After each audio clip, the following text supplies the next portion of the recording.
Are you tired of the same old pro wrestling? Then check out the amazing action on Powerslam.tv, the biggest indie pro wrestling channel in the world. Get over 4,000 hours of the best pro wrestling events from over 110 of the biggest names in the industry from over 15 countries around the globe. Get your free trial today at Powerslam.tv. The following is brought to you by the Social Suplex Podcast Network. Hey, this is Scott Norton, and you're listening to Keepin It Strong Style.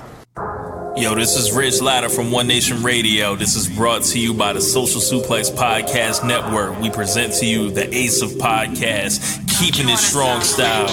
Let's go. It's the Ace of Podcasts, Keepin It Strong Style. Covering New Japan, they ready to hold it down. Jeremy Donovan and the young boy Josh. Come and hit a job out in Barrio the Frogs. From the Tokyo Dome over to the G1. Social Suplex is the network where we can get it done. I'ma chill and let them have it, cause this is just an intro. Keeping the strong style, 6 stars from the get-go, boy.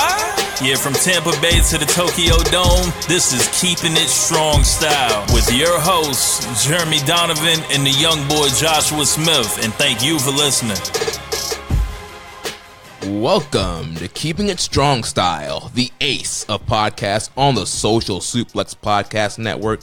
Jeremy Donovan here with the young boy Josh Smith. On today's show, we'll be reviewing King of Pro Wrestling and previewing the Super Junior Tag League, answering your questions and covering all the latest news in the world of New Japan Pro Wrestling. You can support our show by subscribing to the Social Suplex Podcast Network on the podcast app of your choice and leaving a rating and review. You can also get all the podcasts and columns over at socialsuplex.com. This episode of Keeping It Strong Style is brought to you by Powerslam TV. If you're a fan of independent wrestling, Powerslam TV has over 6,000 hours of wrestling from companies across the world. Use the promo code SOCIALSUPLEX to get your first month free. Also, make sure you check out our Pro Wrestling Tees store, ProWrestlingTees.com/socialsuplex. That's where you can get your official Keeping It Strong Style t-shirt, as well as other shirts here on the Social Suplex Podcast Network. Young boy, how you doing, man? Keeping It Strong Style. 98 weeks deep, going strong. Yes, we are 2 weeks away from the big 100th episode of our special guest interview. Giving you guys all 98 inches. Oh my gosh. Bro, I feel like I haven't seen you in forever. I know. It's been a hot minute, man. Where you been? I've been here. Where you been? You see how clean the dojo looked? Yeah. A lot better than the dojo in Japan, unfortunately. Unfortunately, there was a typhoon this weekend. Dojo was flooding. I know a lot of people were affected by that typhoon, including John Moxley and Zack Sabre Jr.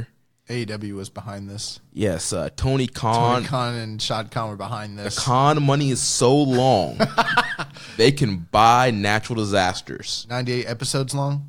Yes. Nice. Yes, Tony Khan, he used that Khan money to buy a typhoon that caused travel delays to stop John Moxley from going over because he did not want Moxley to do the JOB to Juice Robinson. Not since the Montreal Screwjob have I seen such a gross abuse of power by a wrestling promoter.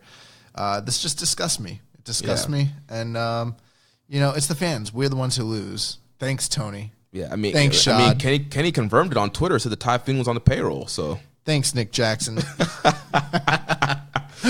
Thanks, Brandy. The sad thing is we're joking about this, but there are people who are deadly serious that AEW had something to do with Moxley. You know what the sad thing is? If I wasn't on the group chat with you guys and you guys weren't screenshotting like what crazy fans have said, I wouldn't know that people had this opinion. I would think that because I'm not on Twitter, so I don't. That's where I learned everything is from you guys. So the bubble you guys exist in, I live in a microcosm of that bubble. Like I'm like a single-celled organism within that like makeup. You're in the safe place. There's a lot of craziness going on. The FDS. The sharing tree? I'm in the sharing tree. Yeah. The FDS will find any excuse to, attack anybody. But bro, before we get started, anything Anything going on in your life? What's going on with you, man? Nothing really, man. Just getting ready for, Super Junior Tag League coming up. Oh, man. So the Social Suplex 5th birthday is October 20th. That is 5 days away. Oh, man. So what are we getting? I don't know. I think we should. I don't know. I was going to talk to Rich, see if we can do maybe we do a special episode, maybe kind of talking about the origins of Social Suplex and some of the highlights we've had over the last 5 years. I'd be down for that. Yeah, that'd be pretty cool. I mean, I'm just assuming I'm part of it, but I'm down for it. Yeah, maybe we can do like a round table, have Rich over here. Yeah, that's awesome. Well, in my life, I got sued. You got sued? Yeah, I got sued, man. So if we have any lawyers who are listening to this and would like to assist me, I've got mere days to file some exemptions, things of that nature. So hit your boy up. Number 2, my sister's getting married this weekend. It's gonna be a crazy time. My whole family is gonna be in the same room. The Young family. Oh my God. The old family. Yeah. the young boy family. They're all going to be in the same room for the first time in 20 years. Yo, so it's like, man. Is it going to be a battle royal? Combustible elements. Oh, man. So we got that going on. And then, King of Pro Wrestling. Yeah. So overall. Yeah, bro, I got sued. It's crazy. Yeah, you have to tell me that story off air. They came after me, bro. They came looking for me. I was like, I'm like Midnight Rider, like Dusty. I got a freaking mask on. I got to hide from these You need to fools. call Stephen Pinu. Who's Stephen Pinu? That's Jim Cornette's lawyer. Oh. It's already pretty much, they already got me. It's pretty much a done deal. I'm doing the JOB. Like, it's pretty bad. So, folks, if you want to help out the young boy, you can buy a shirt. You guys don't understand. Like, I got bills. I got gym dues that are coming up. Like, I got to pay for my gym dues. Like, it sucks. Buy a Keeping It Strong Style shirt to help out the young boy. Please buy a Keeping It Strong Style to help pay these court fees. Better yet, you can find me on Venmo. Go straight to the source. I'm also on the Cash App. You can also PayPal me. So, yeah. But let's get into this, man. Yeah. So King of Pro Wrestling. King of Pro Wrestling. So few of our predictions came true. Yeah. So few. No Moxley, no Saber. We had some card reshuffling due to the travel issues with Saber and Moxley not being able to make it. Moxley being stripped of the U.S. title due to a New Japan rule where if a wrestler has a title and fails to make the advertised title match, that wrestler is stripped no matter why they couldn't make it to the show. So Moxley stripped of the U.S. title. Saber not able to be in his multi-man event, had to switch all kind of things up here on this card. So overall, of everything, what did you think about this show, man?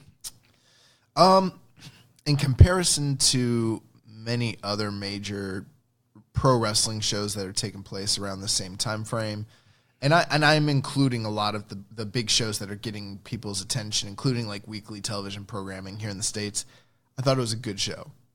I didn't overall think that this was the level of high-end quality that I'm used to from a New Japan Major 4, Major 5 pay-per-view. But with that being said, it wasn't at all a bad show. I don't, however, think that this really is a strong candidate for like show of the year or anything like that at all. Yeah, and I agree with you. I think it was a very good show, but like you said, overall, for being one of the bigger New Japan shows of the year, it kind of missed for me on several parts of the show. Overall, I felt like the show was just too long. Ooh, it was real. Yeah, so and we're used to, Wrestle Kingdom is going like 5-6 hours, and they don't feel long. Right. And, even Dominions, other big pay-per-view shows that have gone, 4 or 5 hours long, they're usually a breeze and flow very well. This show, man, by the time you started getting into some of those singles matches, I was like, yo, what time is it? Like, I started watching this thing at like 5:30 in the afternoon, and it was like 9:30 at night, and I still hadn't even started like the main event yet. I was like, what is going on? Yeah, I think on paper this looked to be one of the stronger King of Pro Wrestlings in the last few years. I'm looking at the 2018 show right now, and that was the one headlined with Omega, Cody, and Ibushi. And we had Tanahashi and Jay White on that same card, Kushida, Marty Scurll, Evil, and Sabre. I kind of remember being slightly let down by that show, but I think overall I actually preferred that show, even though this one had the better lineup on paper. Yeah. Somebody threw out in our group chat, they thought that this show was better than Dominion this year. Would you agree or disagree with that? Oh, I completely disagree with that. Someone in our group chat? Yeah. Muzza. Oh, absolutely not. Muzza, you're smoking rocks. Smoking rocks, dog. No, not even close. Not even, nowhere near it. Yeah, I think, Dominion blew us out the water. I mean, I don't know for sure, but I'm thinking that, Wrestle Kingdom's the show of the year right now, right? Oh, yeah. That's why I mean, I haven't done a retrospect, but yeah, I don't think this is even close. But I mean, again, this is me coming from a place where I'm used to blow away big pay-per-view shows from New Japan when it comes to King of Pro Wrestling. Even if it's a step down, it's usually a B+ to a B level pay-per-view. And I didn't think this one completely delivered. But that's not to say it was a bad show. It was a good show. Yeah, it was a very good show. So, let's start breaking this thing down. So, the card opened up with the return match for El Desperado. Desperado teaming up with Yoshinobu Kanemaru to defeat Sho and Yo at 10 minutes and 55 seconds. This was originally supposed to be a 6-man tag that would have featured Doki on the Suzuki Gun side and Taguchi on the Roppongi 3K side. I actually was more excited for that six man than I was for this tag team match. I think most people preferred to get the tag team match because I think that a lot of fans are more accustomed. I mean, we see tag team matches, but they are rarer than your average 6-man tag. Right. So I think there's a lot of people that were pleasantly surprised by this, but I wasn't one of them just because I've seen Desperado and Kanemaru take on Sho and Yo so many times. Especially, so we're recording this Tuesday night. Tomorrow, Wednesday, is the first night of Super Junior Tag League, and this is a match that's going to be on tomorrow's show. Yeah, and it's not, and you know what, the thing is with that, when I say we've seen them wrestle so many times, they did something very similar just last year at the same time. Right at the Junior Tag League. So I guess you can commend New Japan because that's a bit of continuity and it kind of makes sense. And for some viewers, this might have been more enjoyable. And it was a good match. It was a good little match. I thought it was a good opening match. But at the same time, with this being, it's probably going to be one of the highlighted matches on tomorrow's card. Right. It's like we're just seeing it now. It's a repeat. We're going to see it again Wednesday. I'm hoping the Wednesday match is a little bit higher pace than this one. This was kind of, a quick, 10-minute opening match. It didn't feel too quick. It dragged a little bit for me. There was a lot of heat in this match, which is fine. But I felt like Kanemaru and this was a Southern-style tag through and through. I guess I'm saying quick because normally these guys are in the main event of a show, and they're going 20 minutes. But yeah, it was a little bit long for an opener. And of course, you had no surprise Suzuki-gun jumping at the bell. Desperado and Kanemaru kind of going back to their old ways, and now everybody looked good in this match, and everybody played their part really well. And without going further, we have to acknowledge this. This was the return of El Desperado. He's been on the shelf since back in May, April. Yeah, with the broken jaw. Yeah, and he came out. He was looking a bit heavier. Yeah, I thought I was the only one that noticed that. Yeah, no, he was looking heavier. He definitely hasn't. I don't think it's necessarily even good weight. I think he's just packing on some poundage. A little thick. He was looking different. But he came out with a shirt that was blood splattered, and they said that it was the same attire that he wore in his death match with Jun Kasai. I'll tell you the truth. I saw that match. I don't remember that shirt. That shirt didn't look like it was the same shirt to me. I think that's just a gimmick. I think he was in his garage putting some Halloween paint. That's what it looked like to me. Bought some of the red food coloring dye or whatever. That's what it kind of looked like. It didn't look like it was the same to me, but I get what he was doing and I appreciated it. And I think the crowd was very excited to see Desperado back in action, and he looked good. I mean, his physique wasn't what it's been, but he looked good. And the point of this match was to kind of establish Kanemaru and Desperado as once again being a top threat in the Junior Tag League. I think they did a good job of that. Right, and definitely one of the teams to look out for in the Super Junior Tag League, which will be taking a look at a little bit later on in the show tonight. But yeah, so Desperado hits the Pinche Loco after Whiskey missed and a ref bump. Satori special. Yeah, Satori special. So Suzuki Gun gets the win here. Yeah, good little match. Probably like 3 stars.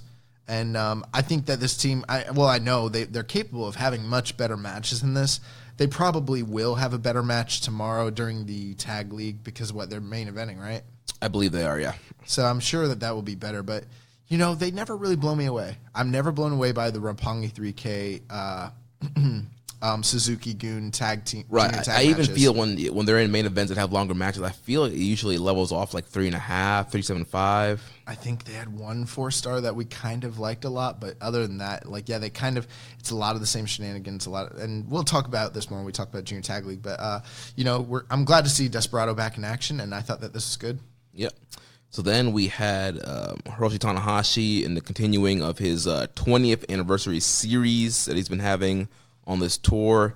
Here he teamed up with Tomioka Hanma to defeat Togi Makabe and Toru Yano 9 minutes and 45 seconds. This was fine. I was glad. I mean, I'm glad that they're doing some sort of gimmick to commemorate Tanahashi's, 20th anniversary, and they brought out Inui as well. Yeah, Wataru Inui. Yeah, and he was so during the generation of Tanahashi, there's a lot of talk of him, Shibata, and Nakamura being like the new generation 3 Musketeers. But if people remember, Shinsuke Nakamura didn't actually debut around the same time as them. It was a couple years later. He was from a further back generation. It would be sort of like saying that Dave Finlay, Juice Robinson, and Ren Narita are the 3 Musketeers. They're from different generations, you know what I mean? So he was a young lion when Tanahashi and Inui and Shibata became, full-fledged stars. The real 3rd generation Musketeer originally was Inui. It was those were the guys that were earmarked as being the new Musketeers of Shibata, Tanahashi, and Inui. And they all debuted around the same time. And so that was really. But he retired, I believe, in I want to say. I think the announcer said 2014. Yeah, I was gonna say 2014. So I think a neck injury. They said. Yeah. And I didn't love Inui's work, to be honest. He was a big guy. Well, not big, but he was muscular. A little bit slower, but there are those fans out there that are big fans of his from back in that time period. So I thought that was a fitting touch to bring him out. And obviously, there's so much history between Hanma, Makabe, Toru Yano. Going back to the GBH days and Tanahashi being the ace of the company. Yeah, and then Tanahashi made his debut against Makabe when he was a junior. Yes, when he debuted as or I don't know if did they debut against each other or no?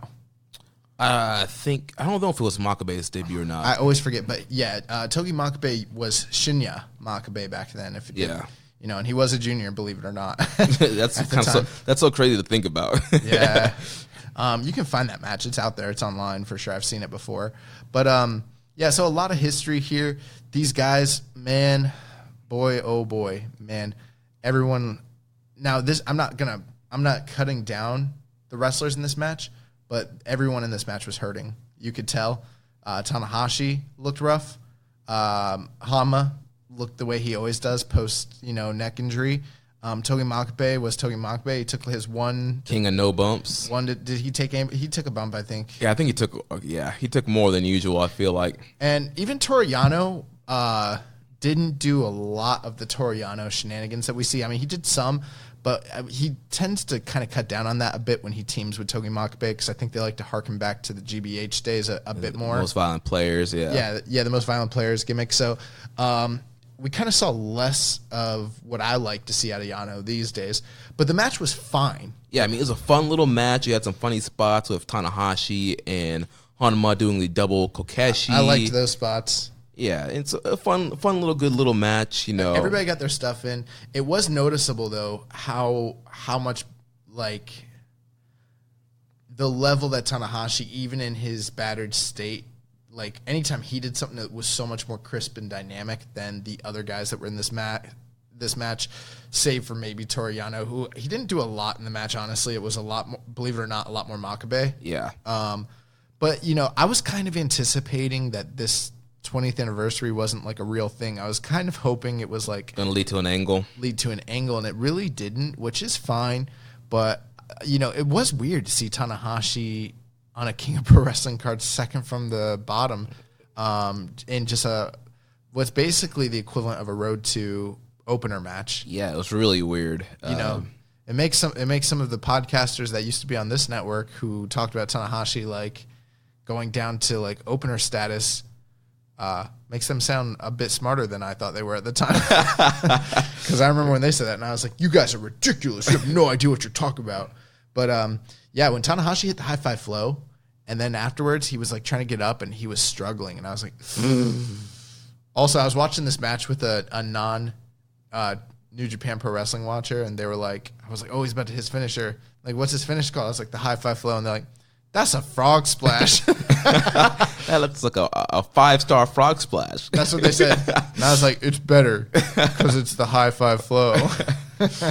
But yeah, Tanahashi actually almost got pinned off of a exposed buckle and cradle by Yano, but it was able to come back with a sling blade and that high fly flow to get the win for him and Honma. And and it was a cool moment afterwards. They all raised each other's hands, congratulate each other, and so I'm glad to see Tanahashi get a bit of recognition. He deserves it, but I was a little let down. I was hoping for this to be last something week more. you were like, "Man, you were like angle alert, something's gonna happen." I was wrong. I was waiting for it too. I'm like, okay, here it comes. Because I'm usually right about stuff like that. Yeah. But I was wrong. Yeah, they just welcomed Inoue into the ring, had a little celebration. That was cool. Yeah.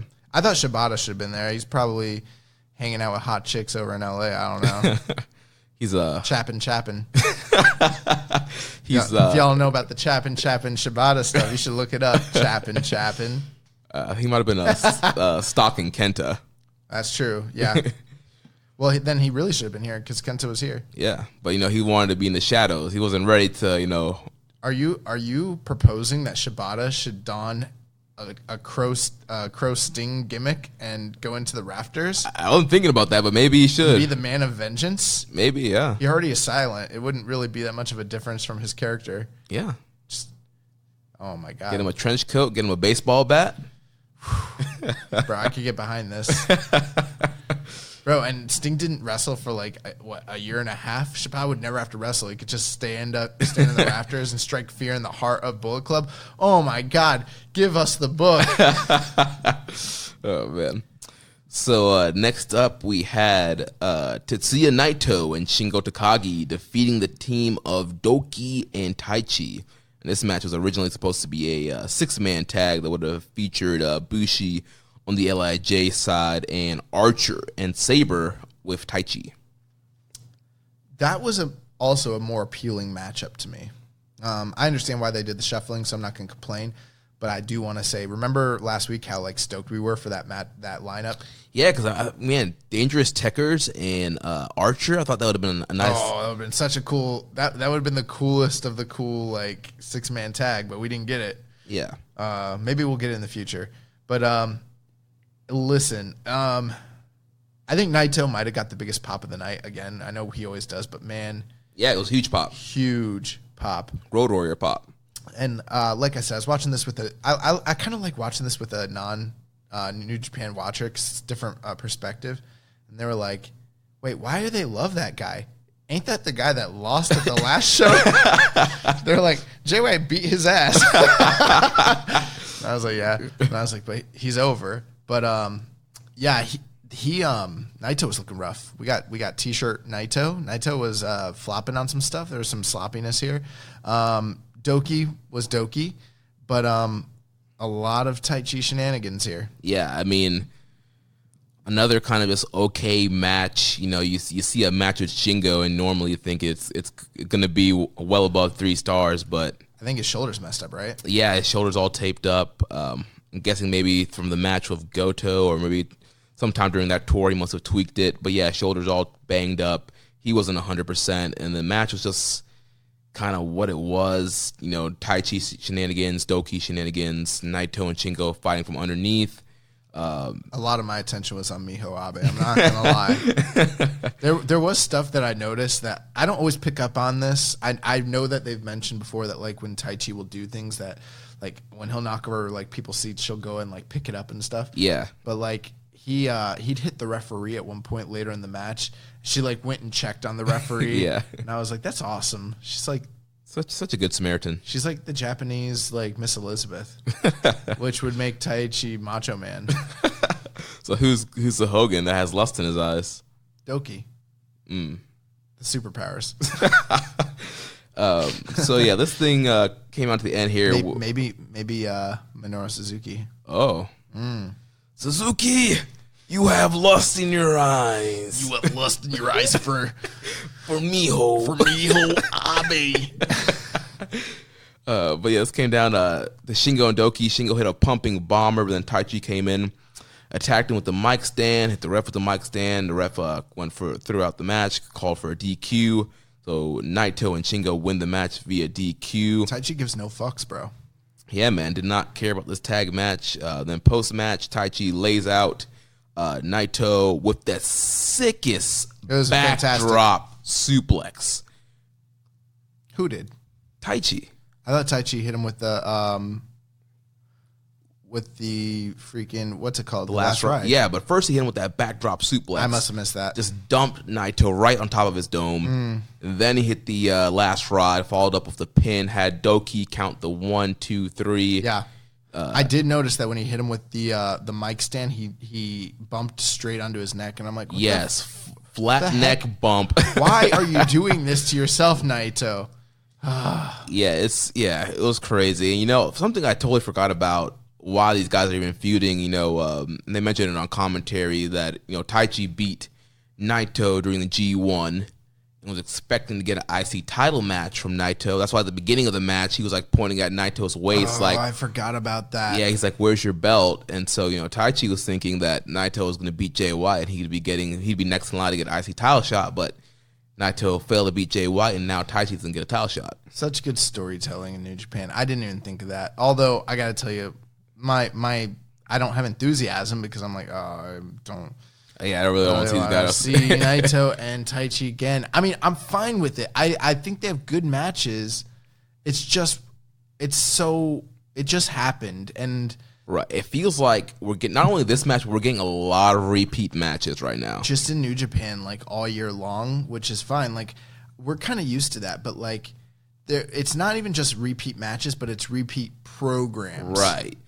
Especially it seems like this latter part of the year, like kind of going to Wrestle Kingdom is kind of slow. We don't want to blow any Wrestle Kingdom matches, so let's just run back some programs we did earlier in the year.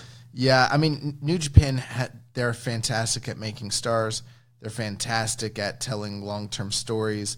They're fantastic at elevating guys. But what they're not so great at sometimes, and you know, I'm sure there's people who will disagree and can find some, you know, they could reference some moments where I'm wrong here. But by and large, there are long periods of time where they just don't move guys around on the card. And I think a lot of that has to do with the cyclical nature of New Japan's booking. It's almost seasonal, and they do have long-term booking. Because of that, sometimes they can't shift a lot of things around. And when you kind of find yourself in a place where a lot of guys are in stagnated positions, because that's what happens sometimes in New Japan. Naito is a prime example of a guy who's been stagnated to one position for 2 years now. Yeah. Basically. And, you know, Taichi being elevated, which they did a fantastic job, but he's kind of stagnated, and I'm fine with that. But when you have that, you wind up in places where the same guys end up facing the same guys a lot because you're kind of pigeonholed into your booking scenario that way. So, you know, even though the booking in New Japan is probably the best in the world, there are some real drawbacks at different times, just depending on what's going on with their talent roster and things like that. And this is a side effect of that, and that's why we're seeing again Taichi and Naito. And I don't think a lot of people. Maybe I'm wrong. Maybe this is hot over in Japan, but over here in the States, I don't think. I don't think the Western crowd's really digging it. No. So up next we had Battle Liger. We had a question. Oh, yeah. Almost missed that. Yeah, from Scott Rand. He says, I think you've mentioned it before, but when does Naito's contract end? He really seems like he's just treading water now. Well, I don't know the ins and outs of contracts for New Japan, but I think that they had gone to a policy of like every 2 years. I feel so, if I remember correctly. So, I mean, I don't know. I could be wrong on this. Don't quote me, but I feel like his contract could be coming up in January. Because for a lot of guys, that seems to be the case. But, I mean, if indications are, if the rumors and the, expectations of a lot of fans have anything to do with it, I don't think he'll be leaving necessarily. But yeah, you're right. It does feel like he's been treading water. That's true. Yeah. Just kind of been stuck in the same spot. And so you would think, with so many kind of options open in the wrestling world right now, would Tetsuya Naito potentially be a hot free agent next year? So something to keep our eyes on. But I have a feeling that he's going to be kind of one of these New Japan lifer guys. So we'll see. So now moving on, we had Battle Liger taking on Minoru Suzuki. This was the first time that I've seen Battle Liger. I've heard he's done this before. Do you kind of know the history of Battle Liger? I can't give you a point-by-point history of Jushin Thunder Liger breaking out this gimmick. I will say from what I recall, and if I say the wrong dates, please forgive me, listeners, but the first time I recall him doing the Battle Liger thing was against Shinya Hashimoto in 94, I want to say. If it wasn't 94, then it was like 96, although it could have been 2000.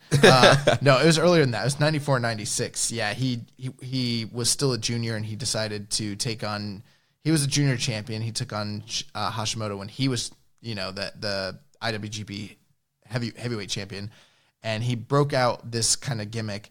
I even remember there was a time in like the late 90s where he was in the heavyweight division and he fought exclusively with this sort of get up. Didn't look exactly like this. And I'm guessing after he went back down to the juniors and kind of reinvented himself as like an international guy, did runs in like Noah and things like that, he would kind of break this out sparingly. Chris Charlton mentioned, if I heard it correctly, I think he said the last time he did this was like in 2014 in a match against Suzuki. Yeah, he did mention that, yeah. Although I don't ever recall them having a singles match prior to this outside of their Pancrase match, so maybe that was in some sort of multi-man, but I could be wrong. I mean, I wouldn't doubt Chris Charlton. He knows his stuff. But, yeah, I've seen Liger do this a lot over the years. And the funny thing with it is because I associate it with his heavyweight run and I associate it with his challenge against Hashimoto, I kind of see it as a losing gimmick. I've seen him lose under the – and, again, I'm not like the guru on this sort of stuff. I'm sure there's other people who – there are diehard Liger fans out there who know more about Liger. It is hard to keep up with that sort of stuff when it wasn't episodic or, we didn't have access to it back then the way we do now. So it's more archived content. But there's probably people who know more than me. But I just remember him losing a lot when he did the Battle Liger stuff. But I was very excited to see him come out with this gimmick. I thought I popped super, super huge. Man, he looked great. He looked dude, fantastic. He's in great shape, man. The Battle Liger, if you guys haven't seen this yet, not the jumpsuit, just long tights, no shirt, no top, no wig, just more tight mask, and he looked great shape. He's in fantastic shape for a guy his age. Right. And you always see him in a bodysuit, so it's hard to tell. I mean, you could tell he's not like. There have been times where he's pudged a little bit. He's not L.A. Park. No, not at all. No, and I think this past year he's really, because he's going on this final run, I think he's even been in better shape than the past couple years probably. But man, he looked, once he took the shirt off, and we noted it when the Keishin Liger gimmick came out. Yeah, when he ripped off the suit, yeah. But it was even more pronounced here because you could really tell, and it was like, God, why does this guy wear a bodysuit? Like, this is, he's in such great shape. Like, this guy's got the fountain of youth. It's incredible. Yeah, the bodysuit makes him look less in shape. And he takes it off and it's like, wow. But the gimmick's so cool. I mean, the other thing too is the video package was epic. They did a really, really good VTR just before this match started to kind of explain the background for those who probably, weren't keeping up because this was such a prolonged feud over so many different shows. I think they did a really good job with that. And there was a big fight feel here. This, to me, was my most anticipated match of the night, and I think they really delivered. I was really looking forward to this match. Definitely one of the most, one of the most hyped matches on the card. But I will say, though, so, going into this match, Liger was saying, I apologize for what the crowd is going to see. He talked about wanting to, kill Suzuki and leave with his head. And then the match started, and it was very kind of grapple heavy in the beginning, and obviously kind of throwing back to their Pancrase fight. But I was expecting a little bit more of a kind of a plunder brawl, and for Liger to just be kind of going crazy and pulling out pretty much anything to try and stop Suzuki. I think some of that might have been my fault.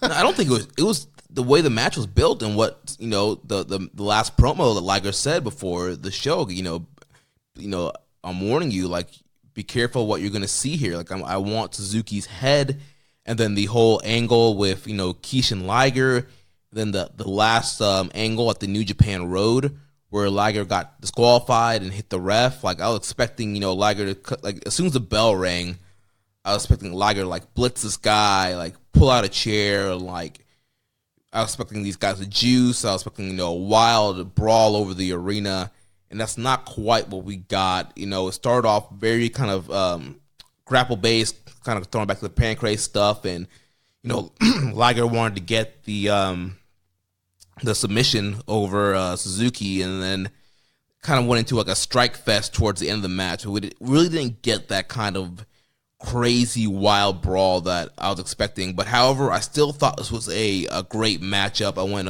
4 stars on it, but it didn't quite hit what I was expecting, but I still thought it was very good.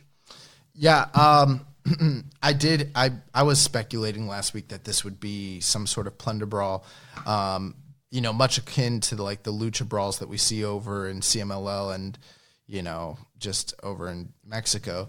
This didn't end up being that whatsoever. Correct me if I'm wrong, I think Minoru Suzuki did use some tactics that were akin to that. Like, he used a chair on the outside and broke the chair. But this was, I don't want to say fitting, because in some senses you're right. Especially in the past few weeks, they really built up the bloodlust and made it seem like that this was going to be a street fight almost sort of match.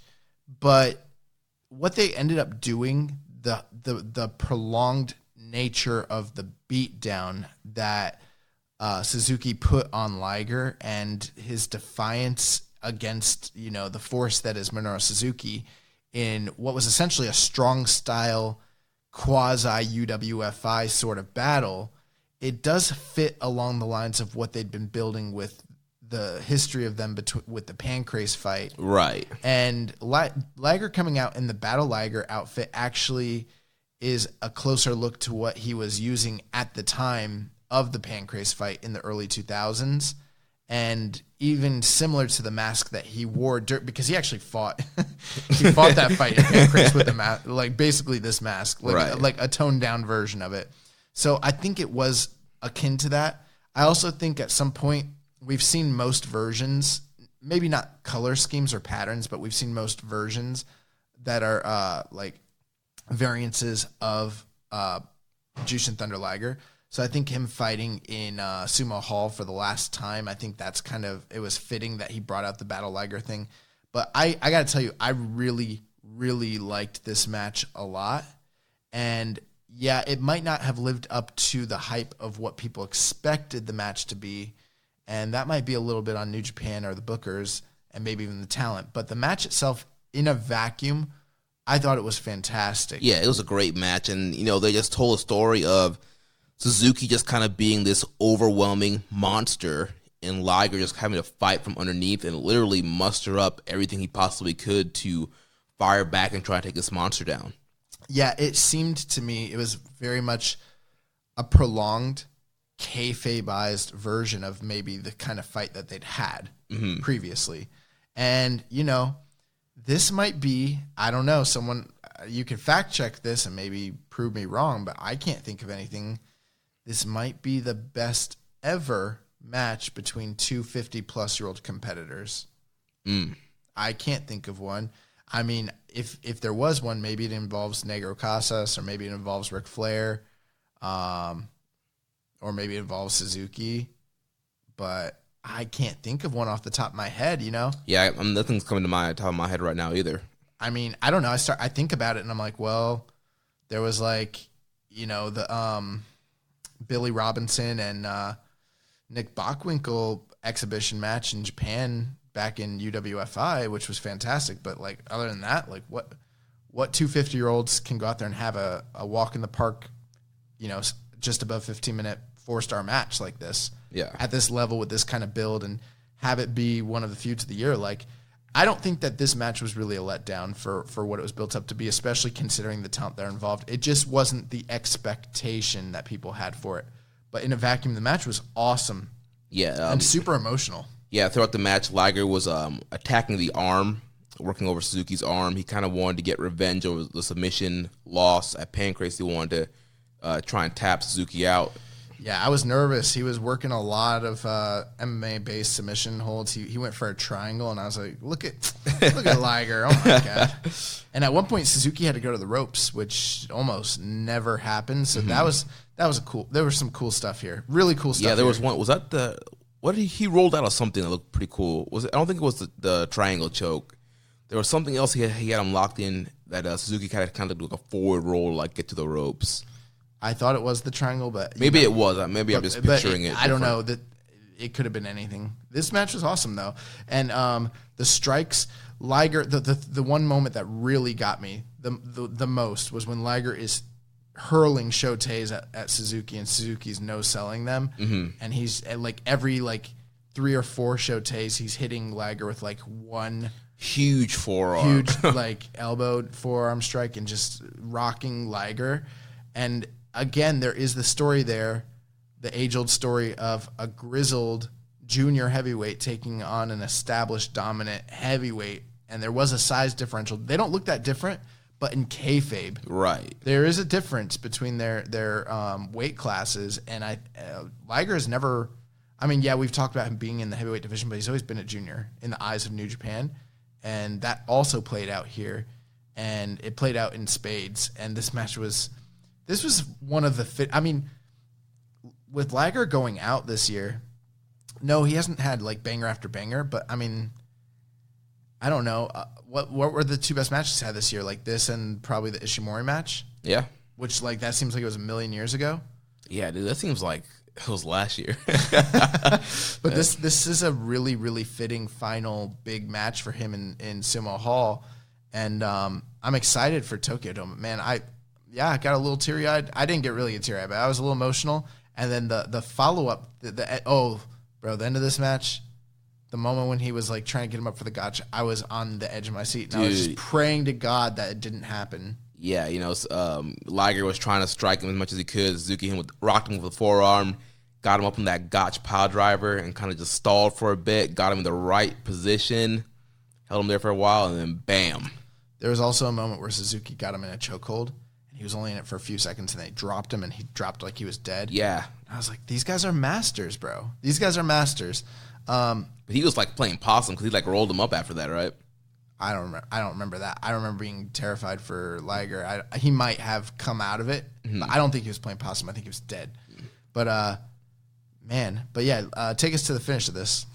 Yeah, so, at one point, Liger hit a brainbuster. That looked pretty good. Oh, that brainbuster was more than pretty good. That's one of the best brainbusters of the year. I thought he won. Oh, my God. I was praying that you should have seen me. I was freaking out. I really want it. Yeah, this match is awesome. Yeah, so, the strike exchange towards the end. Liger's trying to fight back. Suzuki keeps hitting him. Liger keeps getting up and fighting back, but then Suzuki finally just rocks him with one big forearm. hits him with the Gotch pile driver. 1, 2, 3. Minoru Suzuki gets the win. Did we both go with Liger last week? I think we might have. Just we let the Suzuki rumors freaking marks get in our head. Losers. But yeah, and then we had the post match. Suzuki's beating down the Young Lions, and I'm like, oh man, Suzuki's about to end Liger murder here. Liger. But then he's not gonna make it to the Tokyo Dome. He's gonna put him out of the sport forever.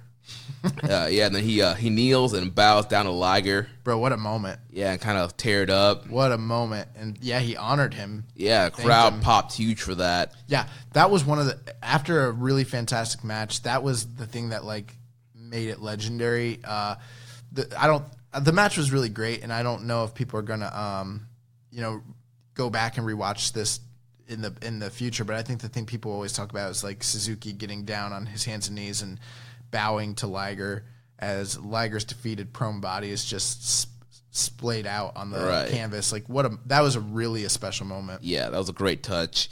And then Liger finally makes it back to his feet, takes a final bow, and thanks Suzuki for the match. Yeah, I know that there were people who kind of were against that because of the blood feud aspect to the match. But I don't know, man. Maybe this is the wrong way of thinking about things, because I don't want to be one of these New Japan guys that just defends everything the company does. But I mean, I don't know. I'm a sports fan. I watch a lot of boxing. I watch a lot of MMA. Sometimes guys have real heat, right? And after the fight, it never goes away. That we see that. But more often, you see two guys go in there, lots of heat before it, whether it's real or fake. And then at the end of it, win, lose, or draw, there's a respect, and they usually do because at the end of the day, these guys are all competitors and sportsmen, especially if it's something big and built up like this. So them kind of congratulating each other, especially if one guy is a honored, legend of the sport who's leaving and this is the final time that they're ever going to meet. I don't see how that was inappropriate. I mean, the only way I would have seen Liger or Suzuki destroying Liger is if they're going to continue things. Right.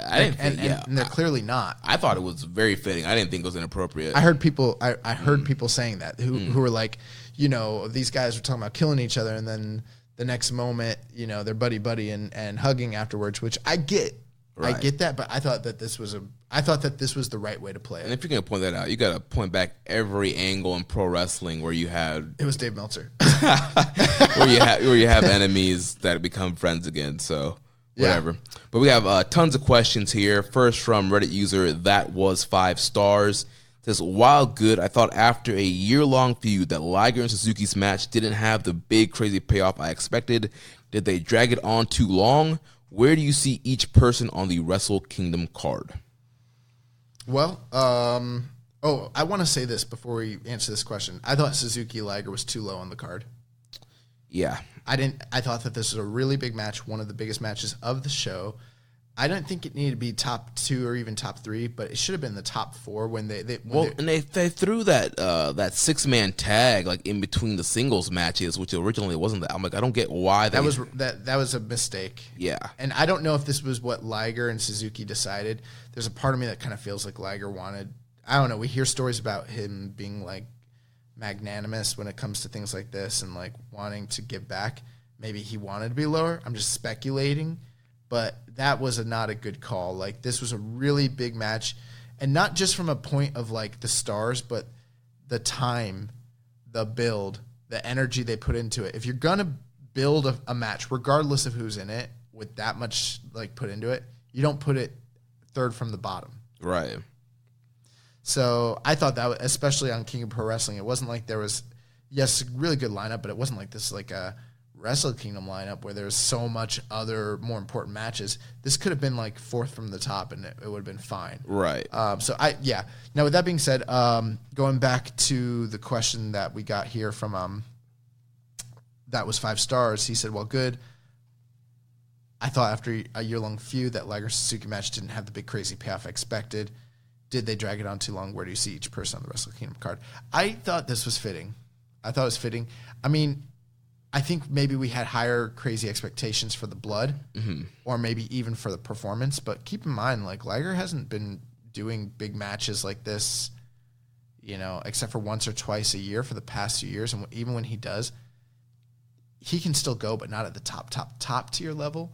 It's not like he's like breaking past 4 stars match after match. It's been I can't remember the last time he had something that was like 4.5 or higher. Right. Yeah. So I thought that this was really fitting. There's a lot that I liked about this, and clearly we're spending a lot of time talking about it. I don't think we're gonna spend this much time on everything else.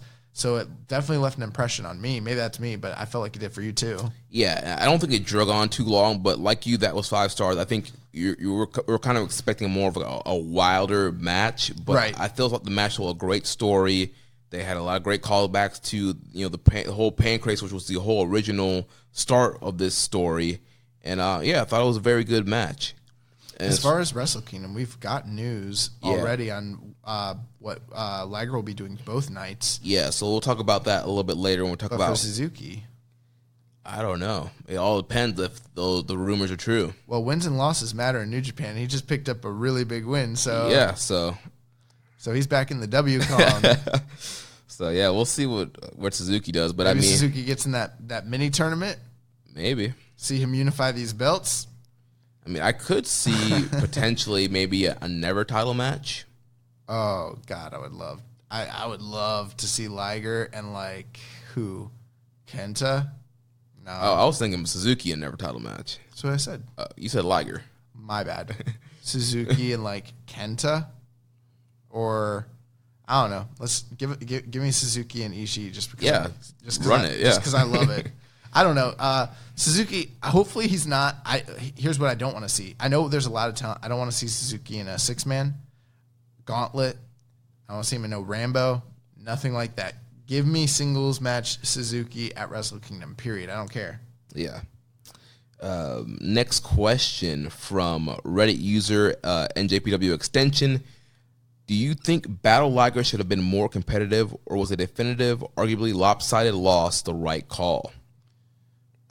Well, great question there, Danny. I think I touched on this before. I feel like I've kind of seen him in like lopsided like losses.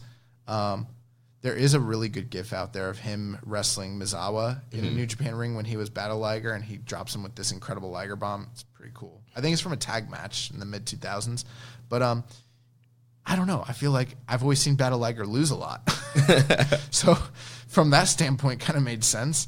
But also from the weight differential, it made sense. Also from the only time like that Liger ever really looked dangerous to Suzuki, like during the whole build, was when he busted out the Demon Kishin.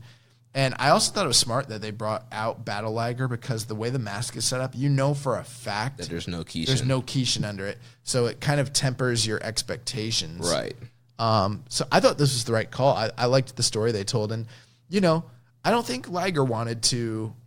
I mean, I'm speculating again, but like my feeling, based on what we know, is that Liger's not out here trying to put himself over and be in this 50-50, like almost triumphant sort of match. Like this, in a lot of ways, kind of reminded me of like the struggle Ric Flair had against Shawn Michaels at WrestleMania. Yeah. It was very reminiscent of that. Like someone who was still great, but he's facing someone who's greater, and he couldn't keep up. Yeah. I thought it was a good story. Yeah, I agree with that. Something, we got wrapped up in this feud, but ultimately it's a junior heavyweight against a heavyweight. And in the previous juniors versus heavyweight matches we've seen, even this year, look at Roppongi 3K versus GOD. Ospreay versus Okada is probably the best a junior's done. Ospreay beat Tanahashi. Yeah, that's true.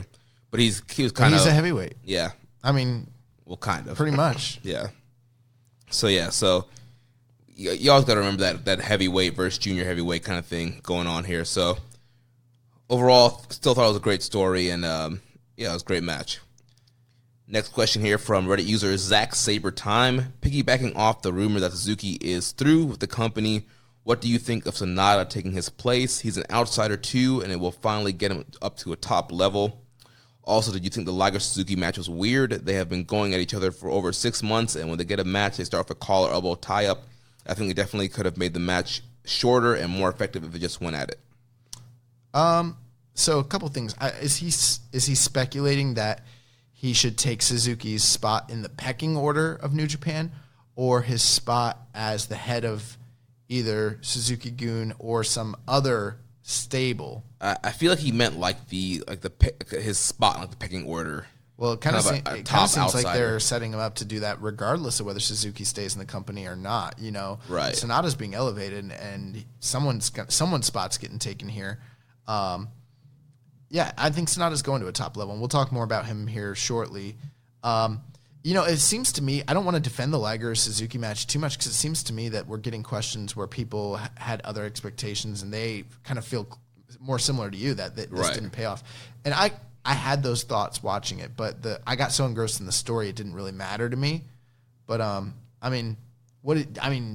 do you think that they made the right call doing what they did, or do you think that they should have done, the blood and guts? The blood and guts. No, I like the sophisticated. Did you like that they did the sophisticated wrestling match, or do you think they should have done the blood and guts? I don't know, man. It's such a. I'm kind of in the middle here because getting what I saw, it was a great match, but at the same time, going into it, I was expecting the blood and guts. I was expecting a wild plunder brawl. I was expecting these guys to be literally trying to kill each other. And that's not what we got. And I felt like that's a lot of what the latter part of the bill was set up for. But at the end of the day, they still did a great job telling the story between Liger and Suzuki and having a great match. Sometimes with New Japan, stories are laid out very clearly for you, and it's easy to kind of follow along. Other times there are like little niblets there, like little breadcrumbs that you can kind of follow along. And then sometimes there are things that you can incite yourself that might not be the story that they're telling, but just insights that you might have. And it might be you like Meltzer-splaining it or whatever, but it's not necessarily. One thing I thought, this is just a thought I had, and I'm not saying this is the story they told, but this is just my thinking as a fan. What if, things were really built up, but what if Liger was trying to just beat Suzuki? Yeah. And he's trying his hardest to find a way to beat him, and there are very few avenues that he could go down to actually defeat this guy.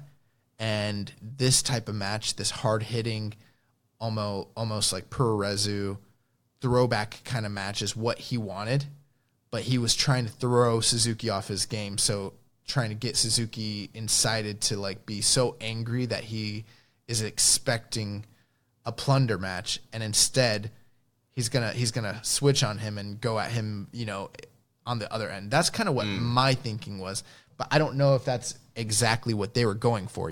Right. I wasn't disappointed. Yeah, it was still a great match, but I do kind of wish there was a little bit more intensity with the brawling. But at the end of the day, they still did a great job. So the one thing is, maybe they should have done a different style to the build if that's the kind of match they were going to do. Right. But I don't know. I mean, it's give and take because I felt like the build was so fantastic that it drew so many people, and then the match was fantastic. It's hard for me to really criticize it. Yeah. So next question from Reddit user DomHomie101. What's next for Liger and Suzuki? We'll be talking about what's next for Liger when we talk about the press conference. Suzuki, have no idea. I mean, I've been hearing things from other like shows that are saying that they're not able to deny or corroborate the previous reports of Suzuki leaving New Japan. Yeah. So I don't know how much merit there is to the report. I listened to Voices of Wrestling this past week just to even see what Joe Lanza had to say about it. And he even said, he was like, listen, this was something we heard from two of our reliable sources, who don't talk to one another. But he's like, but I'm not saying that that's what's happening. It's just a story that we heard. And so I reported it because it sounded valid based on what we're hearing.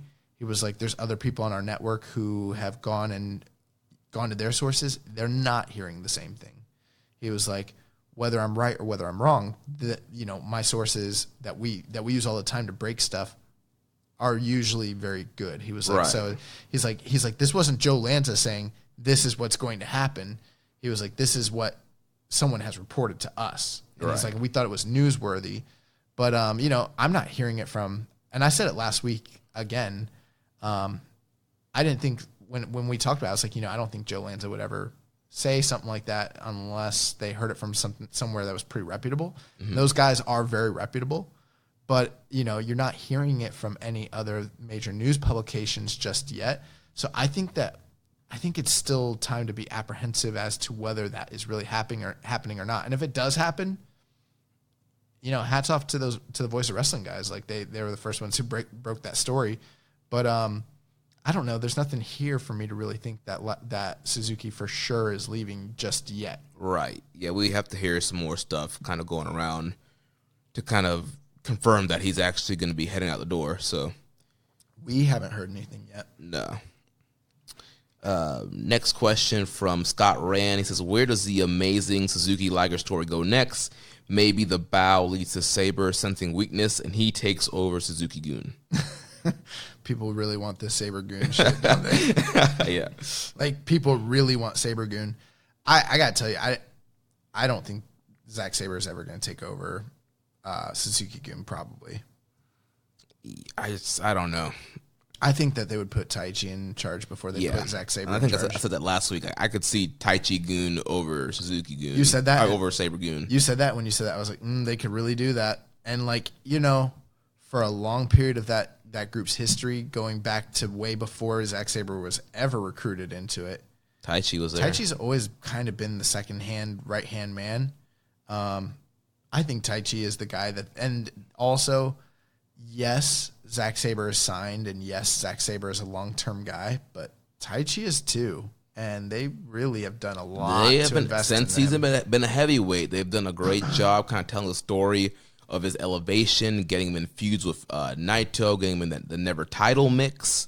It's just funny because there's this one subsect of fans who are like diehard Suzuki-gun fans, and they really want Sabre-gun to be a thing. Mm-hmm. But then there's this even more niche group of diehard Taichi fans, and it's like civil war between these two very vocal minorities. I think, I think a lot of people would like for there to be a Sabre-gun, and I'd be fine with it. It's just there's a lot of doesn't it feel like I don't know. Bullet Club has a Gaijin leader, another group with another Gaijin leader. I don't know about that in New Japan, maybe. But yeah, I don't know. I definitely feel Taichi over Sabre. Yeah, and maybe this could lead. I mean, hey, that story about leading to someone sensing weakness and trying to take over. Sure, why not? But I didn't think that this was a full-fledged face turn for Suzuki by any means. Right. I would love to see something like that. I think that's a fantastic story, Scott Rand. I just don't know if that's what they're. That'd be a great story if they told it. I can't sit here and say like, yeah, they're going to do that. Yeah. All right, so now moving on to the next match. And also, I think the Suzuki Liger story is over. Yeah, I think that's it. Yeah, I think this is it, yeah. So moving on to the next match for the IWGP Junior Heavyweight title, we have the champion Will Ospreay defending against El Phantasmo in 27 minutes and 50 seconds. We got the return of Elevated to the airwaves, no longer under copyright ban. It was so great to finally hear that on the airwaves again. While Naito might got the biggest pop of the night in Sumo Hall, Will Ospreay's song Elevated got the biggest pop of the night here in the dojo. Dojo. So, yeah. But, yeah, kind of interesting story going into this match. El Phantasmo had been spending the week at the dojo. And, here? No, not the Strong Style dojo, the New Japan dojo. Oh, gotcha. And he helped out with the flooding, and he had his whole note about how, he won the Super J Cup, but, a lot of his accomplishments have been overshadowed by the way he acts, and he was being an idiot. He wants to wrestle this match clean. He wants to go out here and have, this great, epic junior title match. And I think even before the whole dojo stuff, he mentioned about wanting to wrestle this match clean and proving he can beat Ospreay clean. Came out here wearing white. He sent Taiji Ishimori to the back, and then they kind of start off. He's saying, "Hey, no Bullet Club shenanigans. I'm trying to be a good guy here." They have some rich ladder pro wrestling high spot exchanges at the beginning of the match, and then Phantasmo accidentally fingered Ospreay in the eye, and he was trying to say, oh, it was an accident, goes for a handshake, but then goes in and rakes the eyes more, and then goes back into the old Phantasmo bit, and then we're off from there. Yeah. So we talked a little bit before. You weren't a fan of this match. I didn't hate this match. I thought this match was okay. It felt overly long to me. There was some really good stuff here. There was. I think Will Ospreay and El Phantasmo have pretty good chemistry most of the time and have pretty good matches.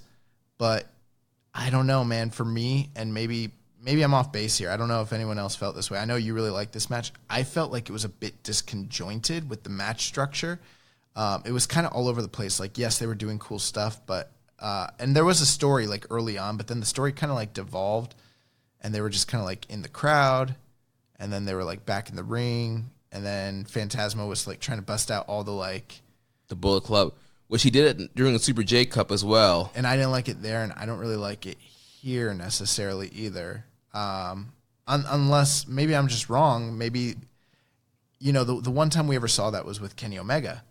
But Kenny Omega was already like the leader of the Bullet Club, so it was like fitting to what was happening there. And I think Jay White's done it as well. And I think Jay White has busted out some of those moves. Yeah, you're correct. But with Phantasmo doing it, it's kind of like, well, I don't know.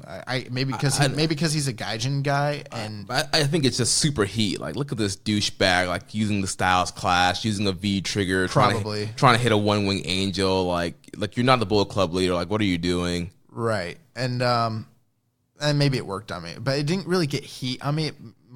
I kind of met it more with like confusion, because I'm like, I don't think he's a big enough stature guy in the Bullet Club to be doing that, for it to actually have meaning. But maybe that's just their way of like crapping on like what Omega did at the G1 finals that one time, because that was like so like poignant and like an important moment. Yeah. But everything was kind of just like all over the place to me anyways. It just felt like a weird match, and it was really long. Like, we talked about how long this show was. This wasn't by any means bad, and they did do some really cool athletic stuff. But I mean, I just feel like I've seen Will Ospreay. I think this is one of the weakest Will Ospreay Jr. title matches in a very long time. And also at 27 minutes, they did not need 27 minutes to tell this story. I'll agree with you there. The match could have been shorter, but overall, I really enjoyed the match. I was 4.5 on this thing.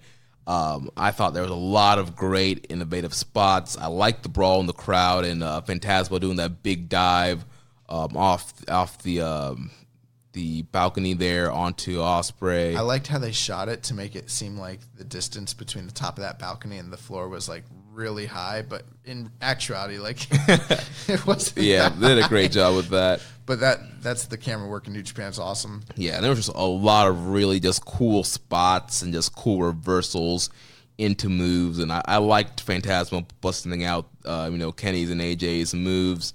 Then you had, Taiji and Robbie Eagles getting back involved. I did like that. I liked when he sent away Ishimori, and so Robbie Eagles also left. I thought that was a good little touch. One thing I want to note, though, one reason I think that this might have felt weird for me is, I think the crowd was really spent from the Liger-Suzuki match. And also, all night, I felt like this crowd was kind of weird. Yeah, and that might have something to do with the tragedies and the tsunami and everything that just happened with the earthquake. Right, because I feel like to them, like this crowd, like they want to go to this show, they want an escape from reality and just kind of escape from the stresses of dealing with the typhoon and just enjoying the show.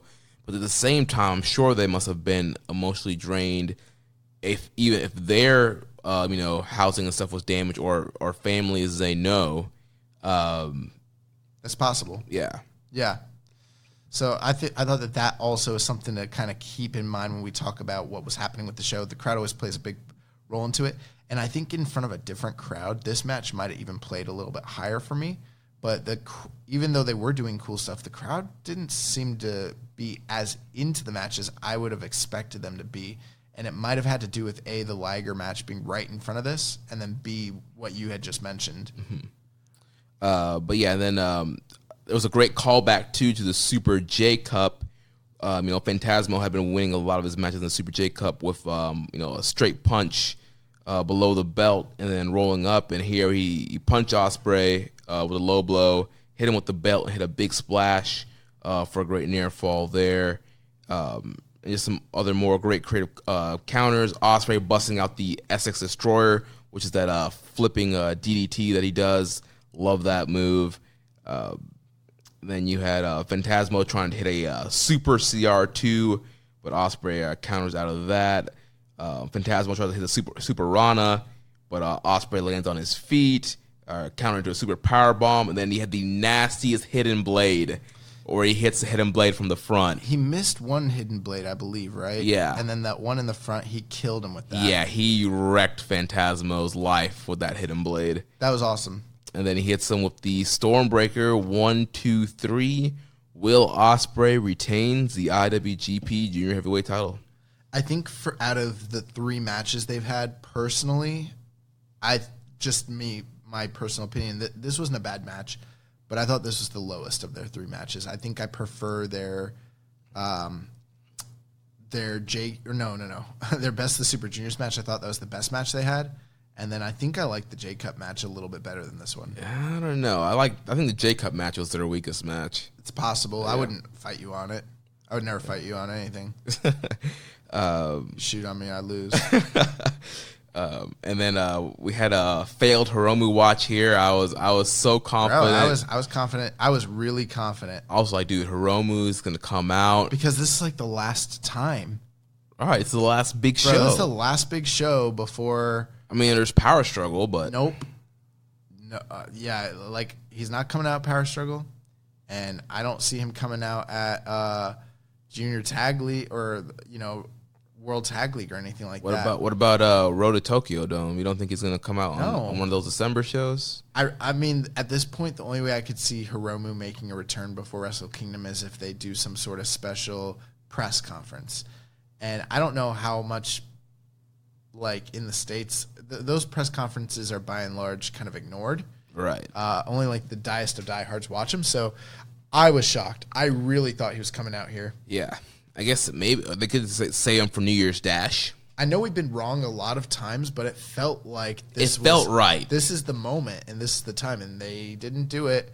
And that was another, like, it's probably our fault. We set ourselves up for failure. Right. That might even be one reason why I was a little bit down on this match, because, like, Ospreay won, and then I was like, fuck yeah, here we go. It's happening. And then it didn't happen, and I was like, what the heck? Yeah. Like, Ospreay's walking off. I'm like, where are you going? Where are you going? Don't you know that Hiromu's supposed to be coming out? Turn back around. Damn it, Will. But yeah, I've got some questions here. First question from Reddit user Antonius MN says, where do we go with ELP from here? And do we want him to focus on the junior tag division or junior singles division? Well, I think ELP is one of the most... he's one of the most earmarked junior guys in the division. They see, I think he's a guy that they think that they can build the division around just based on his personality and his character. I really wouldn't be surprised if he wins Best of the Super Juniors next year. Or at least be in the finals.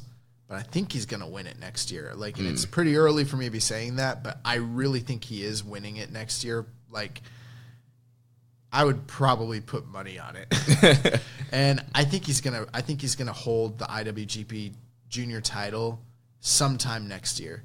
That doesn't mean, he already is the Junior Tag Division champion. Right. But I think he's winning that title next year.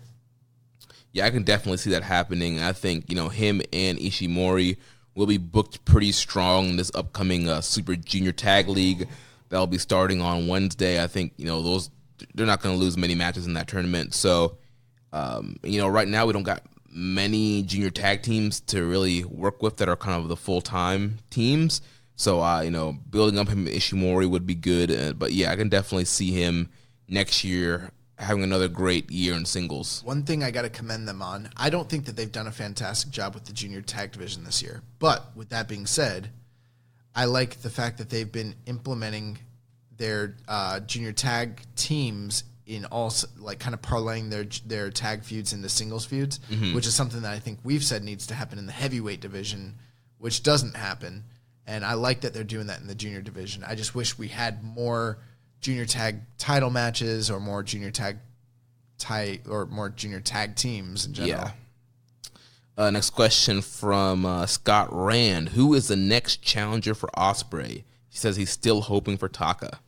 Michinoku? That's the only Taka that I think he'd be talking about. Is he talking about Hiromu Takahashi?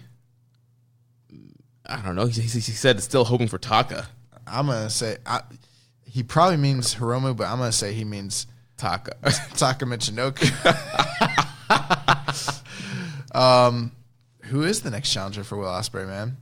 Because I don't see a challenger on the horizon. Yeah, I was hoping it was going to be Hiromu Takahashi.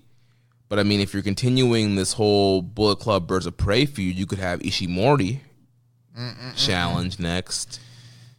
I kind of feel in a way like Ishimori was a little bit of a disappointment this year. Yeah. Which seems crazy to say because he had fantastic matches, but at the same time, I don't know. I'm just saying because, like, even if you look at the guys in the... There's no Shingo. Right. You're looking at the Super Junior Tag League, like, of people who could possibly pin him. Like, I don't see many people that are going to pin Ospreay. Like, if the Birds of Prey are going to lose, Eagles is going to eat the pin. And I don't see, like, either Phantasmo or Taiji are the only two guys I really see. So you're thinking that right now there's not a title challenger, so they need to establish the title challenger during the Junior Tag League. Right. Okay. Unless at Power Struggle you have somebody come out and challenge Ospreay there. Yeah, I don't know. I mean, like, maybe we're wrong. Like, we're not... Obviously, we're wrong a lot of the time, it feels like now. But, you know, it felt like based on the fact that we were expecting Hiromu to be at Wrestle Kingdom, the natural progression would be like, well, he'll probably challenge for the title in a comeback or a return match. So, with that being said, you would think that he'd be the next challenger. But if he's not, I don't know. Well, with that being the case, you would think that Will Ospreay is going to continue to hold the title till then, drop it to him or drop it to somebody and kind of leave the junior division. But I don't know. I don't see anyone beating Will Ospreay between now and Wrestle Kingdom, and I don't know what kind of big money title match you can put him in at Wrestle Kingdom. For a long time before Shingo officially went heavyweight, I thought they were going to run back Ospreay and Shingo at the Dome. That would have made sense. I thought that would have made a lot of sense. And then you have, you know, Shingo get the win back. I mean, I don't think Doki's ever had a title shot. Oh boy. I think it's too early. Yeah. It's too early to tell, but right now there is nobody. There's Dragon Lee that's kind of floating out there. Is he? We got to talk about that. I mean, they just released some, you know, Dragon Lee products from New Japan, so. But he ain't on this upcoming tournament. We got to talk about it. Yeah. But, I mean, that was a guy that I had in my mind too. I was like, well, he's the one guy I could think of, but he's not on this next tour, so I don't know. Well, that's because they probably didn't want him teaming with Teton. But I think we'll see Dragon Lee again. But, yeah, we'll talk about that more in Junior Tag League. Next question from friend of the show, Zach Porter. He says, Jeremy, as a fellow Stardom watcher, did you enjoy that nod to Arisa Hoshiki by Bill in the junior heavyweight match? And yes, I did. So means Will Ospreay? Yeah, Zach calls Will Ospreay Bill. For those of you who don't know, he's not a big fan of Will Ospreay. But yeah, Arisa Hoshiki, she's very good with her kicks. And Ospreay has I've often commented on her matches on Twitter, and he kind of busted out some of her kicks there towards the end of the match. And that was kind of a great nod to Arisa. So you should check her out if you're trying to get into Stardom. She's awesome. And so that's going to take us to our next matchup, the six-man tag that featured Hiroki Goto, Tomohiro Ishii, and Yoshihashi are representing Chaos. They defeated the Bullet Club team of Jay White, Kenta, and Yujiro Takahashi, who were accompanied by the lovely Peter. Yeah, I mean, why are we complaining about this show, man? We had Miho and Peter on the same card. Excellence. There was a proposition that maybe I will be going to Halloween as Yujiro. Which means I might have a Peter. We'll see. I mean, you kind of got the hair right now. Oh yeah, I do. But man, fourth from the top. It's kind of high for this match, right? Yeah, I don't, because originally this match was higher up, because I remember all the singles matches were back to back to back, and they kind of threw this. I understand that they had to rearrange. Power play by Kenta, I know it. That piece of Noah crap. Noah trash. But yeah, I understand, having to switch some things up because of Sabre and Mox not being there, but I don't get why this match got moved further down the card. I'm like, yes, you got the IC champ Jay White, you got the Never champ Kenta, and I know they're setting up 2 power struggle matches here, but this match should have been before the Liger and Suzuki match. Yeah. Especially the fact that it was just, a fine little tag match that went 12 minutes. Once again, Bull Club doing Bull Club stuff, and Chaos kind of like fight from behind, and eventually Goto gets... This was just your normal, average 6-man Road to match. It wasn't bad, but it was just so weird that it was so high. And I mean, I'm guessing they just did that because of the fact that a lot of these matches surround the big power struggle matches that are coming up, the feuds anyways, but this was unnecessary to have it so high on the card. Right. And, one thing that we normally praise New Japan for is the way they structure their cards, and they kind of build. You start at the very bottom with your Young Lions, your New Japan Dads, and then you kind of, elevate up to this crescendo, up to a big title match. And, that's not what they did here. They threw this 6-man tag in the middle here. I bet you Goto was running late and got to the building late, and that's why... that is possible. He sandbagged on them. Kevin Kelly got to the building like 10 minutes before the show started, so I don't know if any of these guys... It is possible. That might be one reason that who knows? People are going to be like, the Keepin It Strong Style guy said that Goto was to the building. It's going to be on Reddit. Well, the young boy Josh Smith and Jeremy Donovan said that this match was moved because they were like, no. We don't know, but I thought it was weird, and I thought it was a solid tag match, but... Again, the crowd, this was another example where the crowd wasn't super into this, following the Ospreay Phantasmo match, but it was fine. My favorite interactions during the match were Kenta and Ishii by far. Oh, definitely. And so, Goto ended up getting the win with this match with the Ushigoroshi and the GTR. He pinned Yujiro, right? Yeah. He killed Yujiro with that GTR. I mean, that was one of the best GTRs I remember seeing in a long time. I mean, just messed him up. Yeah, and then post-match, Ishii and Kenta continued to brawl. Had a great pull apart with Ishii just slapping the crap out of Kenta, and both of them, the Young Lions trying to pull them apart. So setting up that future Never title match. Yes. So then we have our next matchup here for the vacant IWGP US title. No disqualification match, like we mentioned at the top of the show. Due to the typhoon and travel delays, Jon Moxley wasn't able to make it and was stripped of the U.S. title due to the New Japan rule. And so they moved Lance Archer from one of the opening 6-mans into this matchup here. Think about this. WWF used to have a tag team called the Natural Disasters, Earthquake and Typhoon. Can you imagine them having a tag team like that in 2019? Yeah. That'd be like career suicide. Yeah.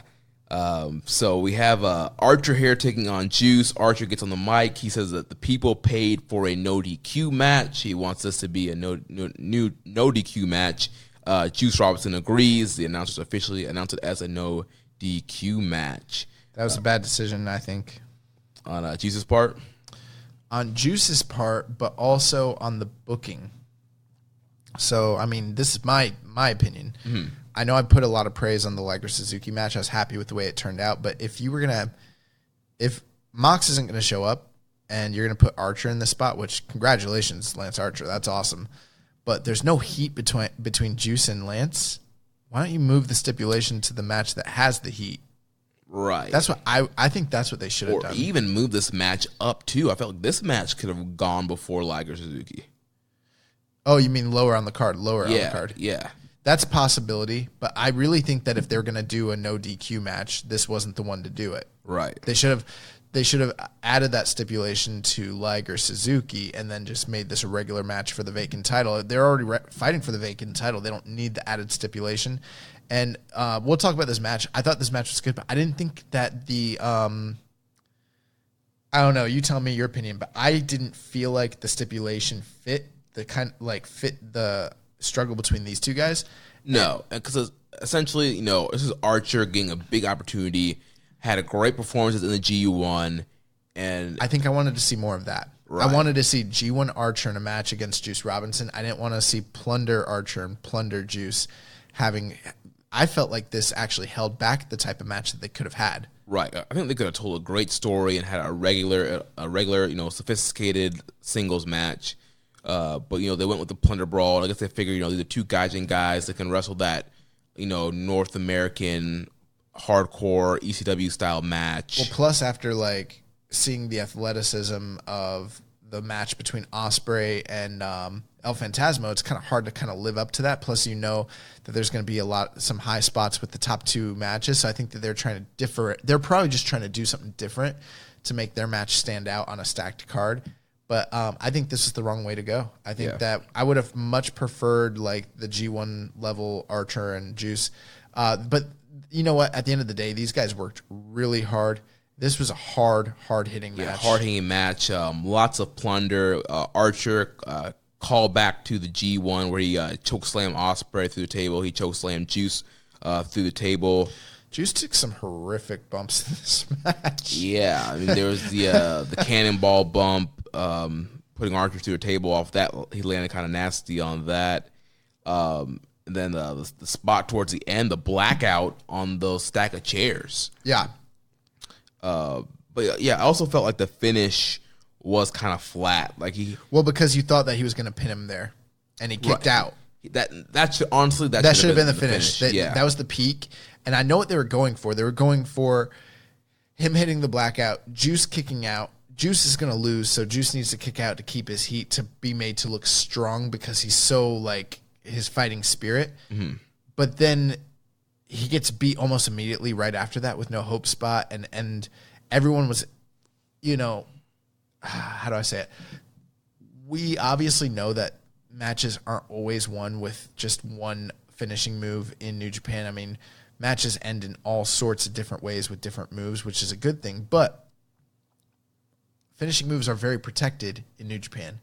And not only are they protected, but when you hit one on on a stack of chairs, you kind of know it's over. Yeah. So if you know it's over and then it's not over, it actually, in this case, it didn't serve them. It was a counterproductive thing. It didn't make it seem like Juice was so tough. It made it seem like, well, he kicked out, the air gets let out, everyone gets let down, and then he gets beat anyways. It was kind of like it defeated the purpose. They should just beat him there. Right, because all Archer did next was just slam his head. Slam his hand, and then put the claw on and did the pin. So, yeah, they should have just ended with the blackout. I mean, the blackout has been super protected, and so especially doing that blackout on a chair, it was a great-looking spot and hell of a bump.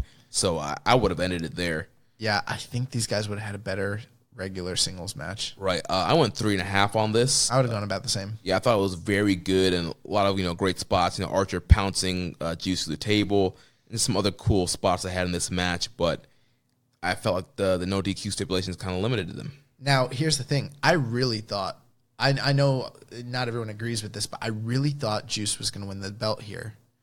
At the same time, it's so funny. We talked last week about Archer, and we're like, what is this company going to do? Because this guy is a hot commodity. He could get signed away. And I feel like they maybe didn't have a spot for him necessarily, worked in because of how far out they book stuff in advance. Mm-hmm. And Mox not showing up was maybe, in a way, a blessing in disguise, because then it afforded them the opportunity to go with Archer. Congratulations to Archer. That's awesome. This is his first. I'm very happy. I'm glad he got the shot and they put the belt on him. Bro, I think that Archer probably has most improved locked up for 2019. I think he does, yeah. There's earlier in the year, there's a lot of guys that you could have said this about, but I think it's open and shut, like Kenny Omega 2018 levels of he's winning this award. Yeah. But and now you got a guy that can actually defend the U.S. belt in the U.S. That's true too. But what did you think? How unfortunate for Juice, because I really felt like Juice was winning here, and I think that they had to go a different way, just given the climate of the pro wrestling world right now. See, I wasn't 100% sure that Juice was winning, though. I felt there was a good chance that Mox could have won. He could have. And then defended at Wrestle Kingdom. But it does feel kind of bad for Juice because it did seem like this would have been like the perfect setup for him to get redemption, to beat Mox a second time, get his belt back, and then kind of build momentum going into Wrestle Kingdom. I agree. Yeah, I think it's funny, like, this is somebody who, that they perennially build up and then he loses, and you felt like this, it kind of sucks because maybe if he would have beat Mox, it would have meant so much more. If he beat I think they made the right call. Archer, if Archer is going to be the replacement given his G1, I think he needed to win here. I don't think it would have done as much for Juice to beat Archer because then Juice just has the belt back that he had before, but he didn't beat the guy that beat him for it, if that makes sense. Yeah. So it kind of makes him a paper champion, which is no one wants to be that guy. So, I know it sounds counterproductive to say him losing does him a favor. It doesn't do him a favor, but he would have been in a really stagnated role had he beat Archer for the belt. But I don't know where they go with Juice past this point. I'm not saying he's buried. I just don't see what the next step is. But with Archer, I'm wondering, like, I think that they have to do him Mox probably. I guess, maybe. Maybe not. Yeah. Well, New Japan really likes to do that. Like, if a guy gets stripped of a title, they usually do have that person come back and get a title shot because they didn't actually lose the belt. Right. Although, I don't know, was there any indication to you that maybe Archer and Juice would continue beyond this? I don't know. So you had so Archer was attacking. Well, there was the post match attacking Juice post match, and then you had David Finlay make his return, looking in great shape.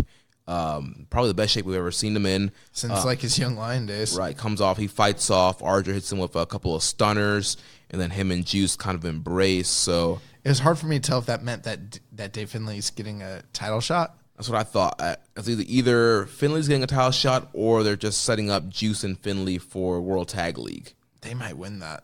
Yeah. I mean, given the like how the tag league looks this year, I don't know. Finn Juice might be a yeah. I mean, we don't even know what it's going to look like.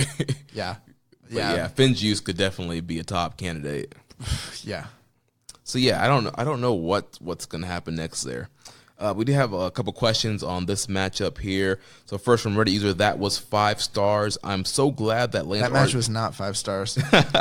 He says, I'm so glad that Lance Archer won against Juice. What do you think is Archer's ceiling as a champ, and how do you think Juice's finger is? Oh, that's right. Yeah. His finger got messed up in this match. Yeah. Well, I'm pretty sure his finger's bad from what I could tell. I don't know. What do you think Archer's ceiling is, man? I mean, I think he can definitely get to like an IC level. I think I could see him being the Intercontinental Champion. I can see Lance Archer being a top contender for an IWGP title. I could see him getting a one-off title shot. No, I see him more in the Fale role. That's what I meant, yeah. Like I see, like, he's a guy that every couple years you can put a champion against and the champion beats him and it means something. Right. He can be the guy that, beats Okada in the G1 and you're like, Okada always has trouble with this guy in the G1. And Yep. But I think IC title is definitely his ceiling. As far as in this role with this title, I mean, I think you brought up a really great point, Jeremy, that like he's someone who could defend the title in the States. I think he's somebody who's really gotten over based on his past G1 performance. And he's not someone who necessarily, I mean, as great as he looks, there are some real downsides to Lance Archer. I mean, broke his back. He's a bit older. He's got a lot of like miles on him. I'm sure one of these other companies I'm sure AEW would love to sign him just because they'd like to have a big guy and they'd like to utilize him. And I think WWE would like to sign him so they could ice him. But they already did that once with him. Yeah, they did that once before. But with that being said, I mean, he seems to have found a great home in New Japan. And I mean, like, he's somebody that I think if they want to keep doing shows in the States, they can kind of build around, and that's a good thing. Right. And then finally use that U.S. title as a draw and put it in big main events like it was supposed to originally be. I wouldn't be. I mean, I don't know. That's a discussion for another time. I don't think we necessarily need that title, is what I'll say. I mean, honestly, I didn't think we needed it either, but we have it. Well, I liked it originally. I loved the idea of what it was going to be. Mm-hmm. But since a lot of those plans never, like, really lined up, I don't know if we need it. Yeah. I'd be happy if they, like, unified it with the IC belt. I'd be fine with that as well. Yeah, Juice's finger, yeah, it's probably pretty. It looks like he dislocated it. Yeah. We know Juice has had some hand issues in the past before, but he's a tough guy. He'll probably get a brace on it and tough it out. Next question from Reddit user: Why did you do that, bro? Were the Moxley travel issues a blessing in disguise? Archer had a better G1 than Mox, in my opinion, and I think he will have better matches going forward as champion than Moxley would have. In a way, it might be a blessing in disguise, just based on the fact I don't know what their plans are for Moxley. I mean, truth be told, from a standpoint of drawing in casual viewers, no, it's not, because Moxley's a bigger draw and he's a bigger star.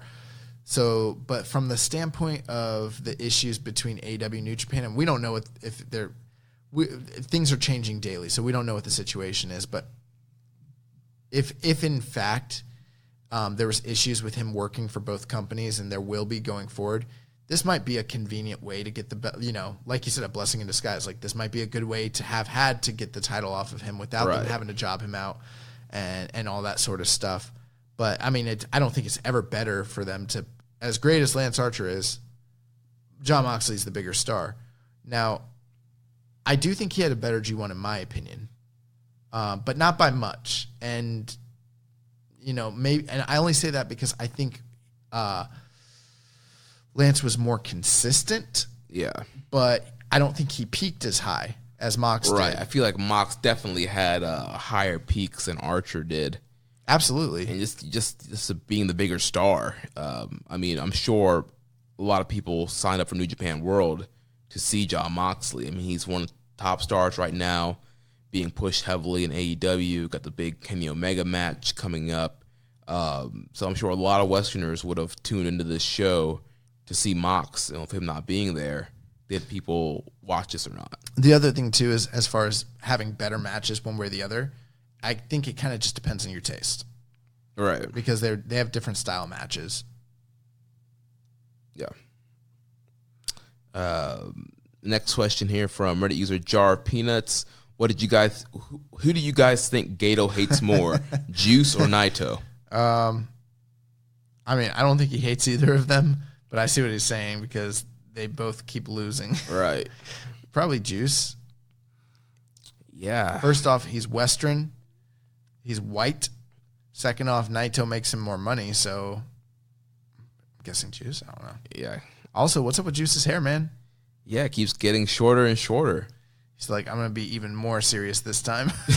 Dude, well, what about his gear? Yeah. He got the new gear. I don't know. What was that? Some fuckery. Some, like, Eskimo-looking penguin. I don't even know what he was doing. Bro, I don't know. It's like he's going to a rave or something afterwards. Like, I don't know. I don't know what that gear was. Like, every time I think his gear can't get any more ridiculous, like... I think the one where he had, like, the Jester's hat off the back of his head, the green one. Oh, that green one? I didn't like that one. Yeah, that was weird. But, yeah, I think I would go with Juice also. I like Juice Taker best. Yes. Yeah, Juice Taker, I think it's the best look he's had so far. Next question from Reddit user Dom Homie 101. Thoughts on Moxley versus Archer at Wrestle Kingdom? Also, do you guys think that FinJuice could be the favorites to win this year's tag league? Early perennial favorites, FinJuice, I would say yes. Moxley versus Archer at Wrestle Kingdom, I think that's definitely a possibility. Yeah, I don't know. It feels like a weird match, but like you said, they like to give guys who are stripped their title shot back. You got 2 nights at the Dome. So maybe they do like a Moxley Archer the first night. Moxley gets the belt back maybe, or loses, I don't know, and then you set up whatever Moxley's going to do the second night. I don't know, but... That's an interesting thing that we do have to think about is 2 nights of Tokyo Dome and what guys are going to have matches back-to-back. You know what I mean? Yeah. That's an interesting thought. I hadn't thought of that. Do I think they're going to do that match? My gut instinct would be no. Because I feel like by the time Wrestle Kingdom comes around, they might even just move on from him being involved in this title picture. Right, yeah. But is it a possibility? I would say if there's not a bigger, better match for them to do with him, they might do that. Yeah. So, yeah, it should be interesting to see what they end up doing with both those guys at Wrestle Kingdom. If Moxley's even at Wrestle Kingdom. True. Next question from @BraveDirtyHawk on Twitter. Says you guys will probably get plenty of Moxley questions, so I'll skip that and just ask, how hyped is Young Boy for Archer getting the belt he deserves after the year he's had thus far? Thoughts on this random Finley guy? LOL. Thanks for the question, Brave Dirty Hawk. Do I come off as like this major like Lance Archer like hype train? I was like, I feel like we both equally have been hyped on Archer. Yeah, I don't feel like I'm more overly into Lance Archer than you are. I wouldn't give Archer a Young Boy guy shirt or anything. I do really like him. Yeah, like I really like. I like Archer a lot too. I've always liked him, and that's you know what? That's the funny thing. I think you've always liked Archer. That's the funny thing. I think you've always liked Archer more than me. Yeah. I'm more of a Davey Boy Smith guy myself. I really like Davey Boy Smith, but no, I mean obviously Archer has really come. I mean, I was talking to somebody about it today, and I was like, Archer's the best big man in the world right now. Period. You know, if Vince McMahon got his eyes on him, he might strap him up. He might put the title on him. He's everything that Baron Corbin, he wants Baron Corbin to be, and he's not. Yeah, well, I mean, Vince had him once already and couldn't figure out what to do with him. Why didn't you take me, Vince? Why didn't you take me when I was young? Yeah, so yeah, I'm so stoked. I'm really happy for this guy. I mean, broken back, you know, kind of turned out from every single major company in the world and late in his career. And I feel like this year has just been like everything's been falling in peace for him. Like Davey Boy leaves, he gets a big shining spot in the G1. Now you have this thing with Moxley not making here, getting the U.S. title. Nobody has raised their stock in New Japan more than Lance Archer in 2019. Period. What do you think about his new nickname, the Monster Murder Hawk? Hate it. Yeah. I don't know. Maybe I'll come around. It's too many words. I prefer American Psycho. Oh, the American Psycho is much better. Yeah. That's a good nickname. Yeah. Yeah, I don't know about that. The Monster Murder Hawk. Who came up with that? That's a bad idea from bad creative.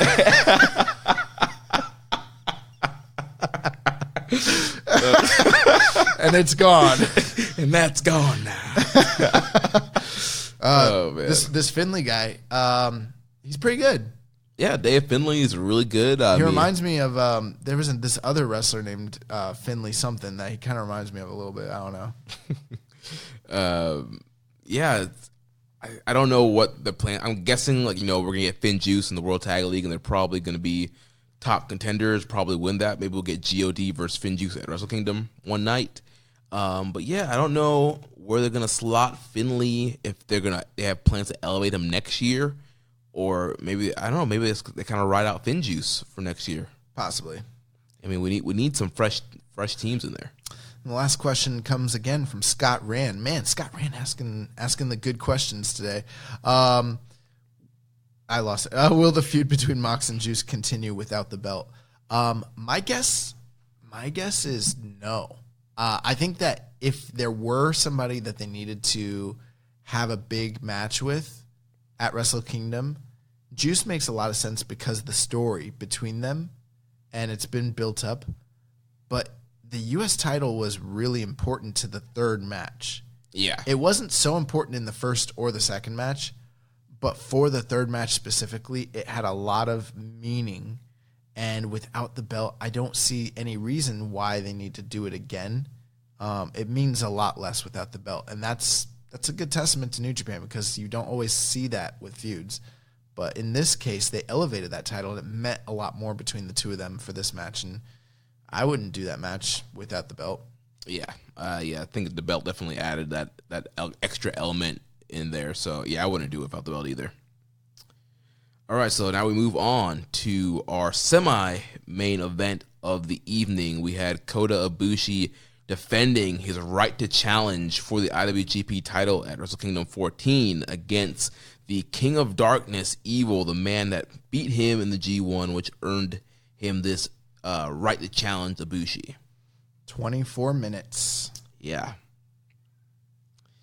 You know, I like Evil, and I like the match. I like the match they had in the. Well, that's so funny. When you have to start it off with, I like Evil. I do. I like Evil. I like the match these guys had in the G1. I like the tag matches that were building to this match, but I do feel this was another match that could have probably gone 5 minutes shorter. I think it could have gone 5 minutes. No, I don't. I would have been fine. No, this match was fine. Did people love this match? I don't know. I think it's like a. Last I checked, it was like a 3.88 average on Grapple. I thought it was like 3 3/3, or maybe 4 at the most. Yeah, I thought it was I didn't love their G1 match, although I remember it being super hard hitting. I remember a lot of people really liking it though, so I felt like I was in the minority there, and I probably was. But this match, really, to me, for the semi-main event, I didn't think it delivered. Yeah, so right now on Grapple, it's an average of 3.98. So yeah, I have it at 4 stars flat. I thought it ended up being a good match. There was a lot of hard-hitting action. Of course, Ibushi was taking flat neck bumps all over the place. Ibushi tried really hard. Yeah, he tried really hard, but I just felt like I think Evil tried hard too. Yeah, I felt like the crowd was just drained after all of what they saw so far. The show was already running super long. Is Evil a guy that falters when the pressure is on? Maybe, because you remember the Okada title match wasn't as good as the G1 match where he beat Okada. It's weird. During the G1, he has these... During the G1, I feel like there's less pressure because he over-delivers. And then when they set him up for big title matches and big title programs, he tends to deliver at a lower level than what I'm hoping for. The one match in my mind that I can think of that was built up really big where I felt like he really delivered was the Jericho match. Mm-hmm. Where was it? Was that Power Struggle last year? Yeah, it was. Wasn't that so weird that they did that at Power Struggle? Yeah. But that was one time I really felt like he delivered. But in many cases, Evil's like, when you don't expect him to do as good, he'll surprise you and have a banger. But when he's in these big spots, for whatever reason, I don't know, it just doesn't connect, and it feels like he continuously shows me that he's a talented guy, but someone who's not main event caliber. Do you think I'm wrong in that opinion? No, I think you're right. Yeah, I feel like he kind of... I feel like there are people who are big Evil fans will be mad I said that, but I feel like that's what I'm seeing. Yeah, he kind of chokes in the bigger spots, and I mean, you just look back at all the big matches he has, besides maybe the Jericho one, yeah, he kind of doesn't kind of... Even some of those never title matches, man. Right. Like, even ones that like aren't all the way up, but some of them where there's a lot of... The only one that I remember being really good was like, the Ishii one? Yeah. Ishii of course, it's Ishii. But I remember several of those kind of underwhelming me as well. So, I don't know, man. Evil, to me, doesn't feel like a guy that's breaking out in a very competitive LIJ. He doesn't feel like one of the guys that's breaking out and moving higher up. And sometimes I feel like the company moves him up in spite of his performances. Mm-hmm. And I think something else that hurt this match, I felt the crowd also knew that there was no chance in hell. No chance. That's what you got. Yeah, there was no chance. Come on, come and get it. There was no chance that Evil was beating Ibushi. Yeah, that's true. Well, we talked about that just 1 or 2 weeks ago. We discussed when we were talking about King of Pro Wrestling coming up, and we're like, the top 2 matches are foregone conclusions, and the best we can hope for are really strong competitive matches that elevate the guys who are challenging, because the surprise element is gone. There is literally zero chance that Evil we'll get to the main event, but that Evil's beating Kota Ibushi. It's not happening. So I think, honestly, this is one of those matches where the crowd was just waiting for Ibushi to win. And we talked about this too. I said a few weeks ago, I asked you, I was like, from a business perspective, it kind of makes sense why they're doing this, because they're utilizing some of their guys that they're trying to elevate in a big main event spot where they're not blowing big matches, and they're kind of from a business perspective it makes sense, but from a fan enjoyment and excitement standpoint, we kind of know the deal, and it kind of actually detracts. And it's one of the things that made my enjoyment of the show up to this point. I thought the show was pretty good, not great, but then these matches happened, and I thought that this was just good, but I wasn't that invested, man. Yeah, I mean, again, I had it at 4 stars, so obviously I thought it was, great towards the end, but I feel like, it took a while to kind of get to that 4-star level. Like we mentioned on the show, like the longer the match goes, like a 24-minute 4-star match, it's not exactly the best for. I mean, we've seen 10-minute 4-star matches. So by that logic, a 15-minute 5-star match is much better than like a 60-minute 5-star match like Okada Omega. Interesting. No, I'm just playing. But you know what I'm saying. No, like, I do. You know what? But I think the 3-star level, that applies to a little bit more. A little bit better, yeah. But yeah, I see what you're saying. I thought the match was overly long, just in general. I thought that the ending sequence was very good. It just, I mean, what did you see as being the story here? Because I gotta tell you, like, I wish I was paying more attention than I actually was. I mean, it seemed to me like Evil was trying to ground Ibushi most of the match. Yeah, because there wasn't a lot of high flying from Ibushi in this match, and I don't know. Do you think it's his ankle? Yeah, I was saying maybe it's the ankle, or maybe it was just the story they were telling of Evil just really trying to ground Ibushi. I mean, there was or maybe protecting him between now and the Tokyo Dome. True, because I mean, there was a lot of lariats from Evil and just kind of keeping Ibushi on the ground.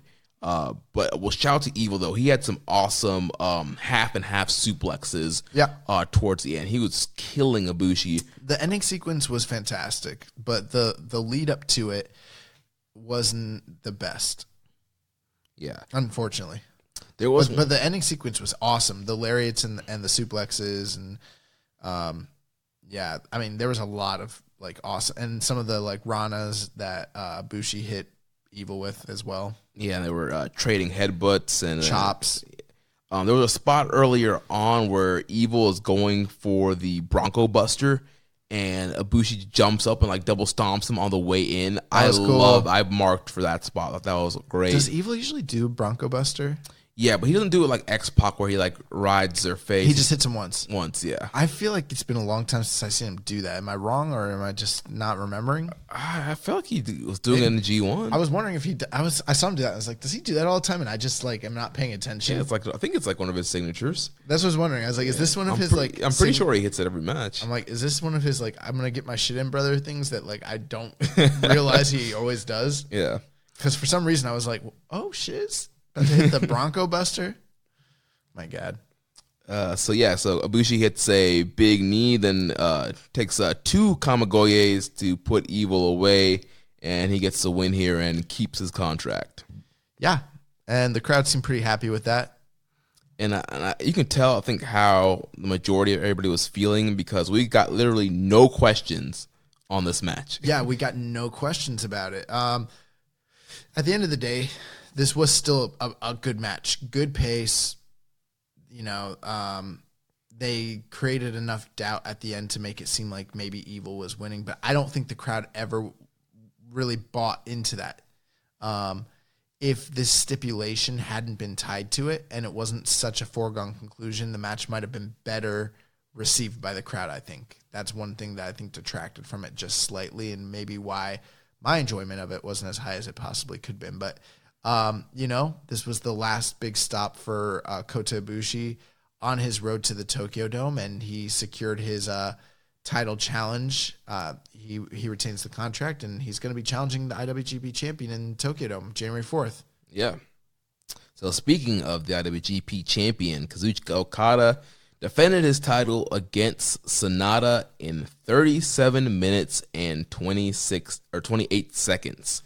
And let me say, you know, I have been predicting that these guys were going to go for a 60-minute draw, and I just want to say thank the Lord that they did not go 60 minutes. I don't know if I would have been able to make it to 60 minutes.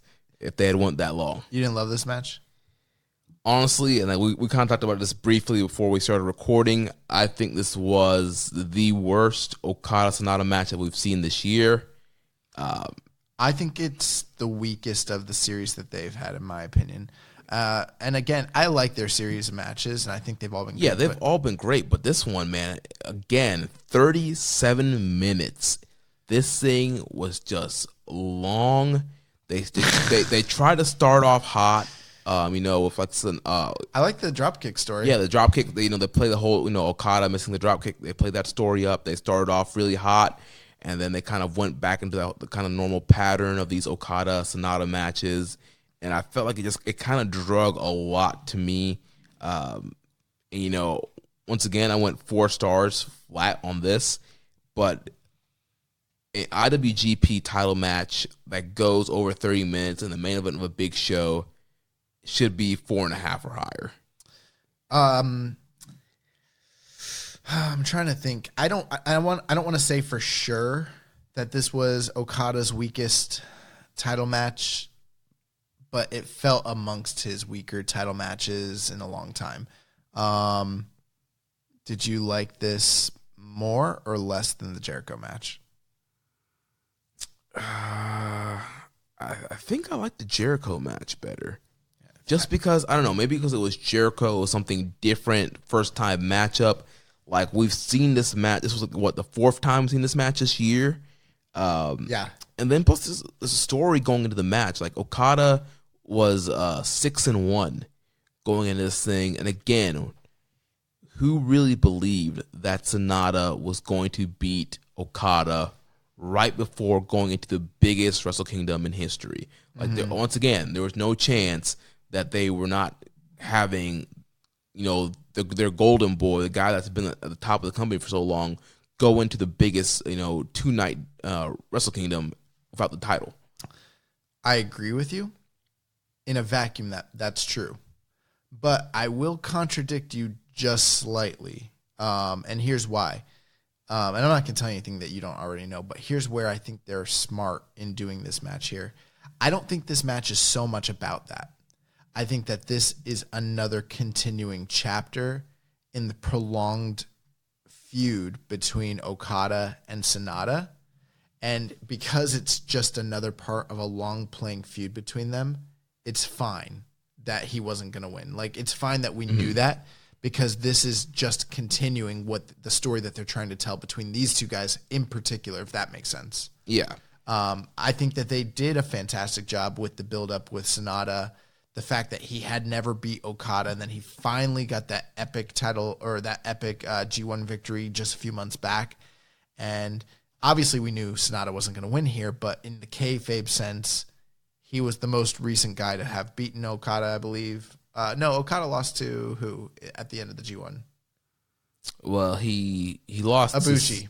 Lost to Ibushi, and then right. Suzuki in the multi-man. Right. So, but he beat him in the G1. And so did you see the press conference? I did not see the press conference, but I saw like GIFs and videos, and I got notes from the press conference. It was like 12 minutes. It was nothing. It was very, very, very short, but I watched it, and Sonata basically was like, who do you want to see lead New Japan into the future? And he was like, I think it's about time that we see Sonata. And the crowd really popped and started chanting his name. It wasn't a big crowd. It was just a small Corkin crowd, but he was like... this is for the... you talk about the contract signing. For the contract signing. Gotcha. And he was like, the guy that's going to lead New Japan in the future, it's not Okada. He's like, it's not Naito. It's not Evil. He's like, it's not Shingo. He's like, it's going to be Sonata. And I thought that was real interesting because it's starting to kind of feel like there's always been that sort of...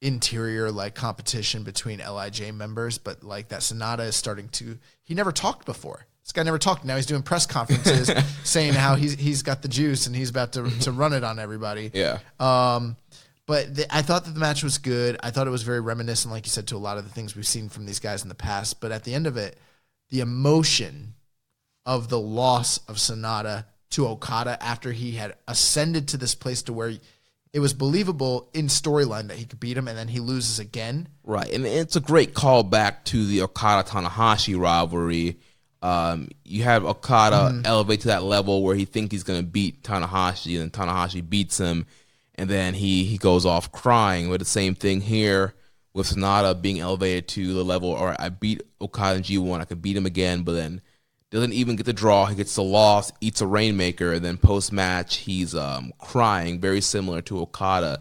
They're definitely telling a long-form story here between these guys, and it's going to build to a bigger Sonata win. That's why I don't necessarily have a problem with it.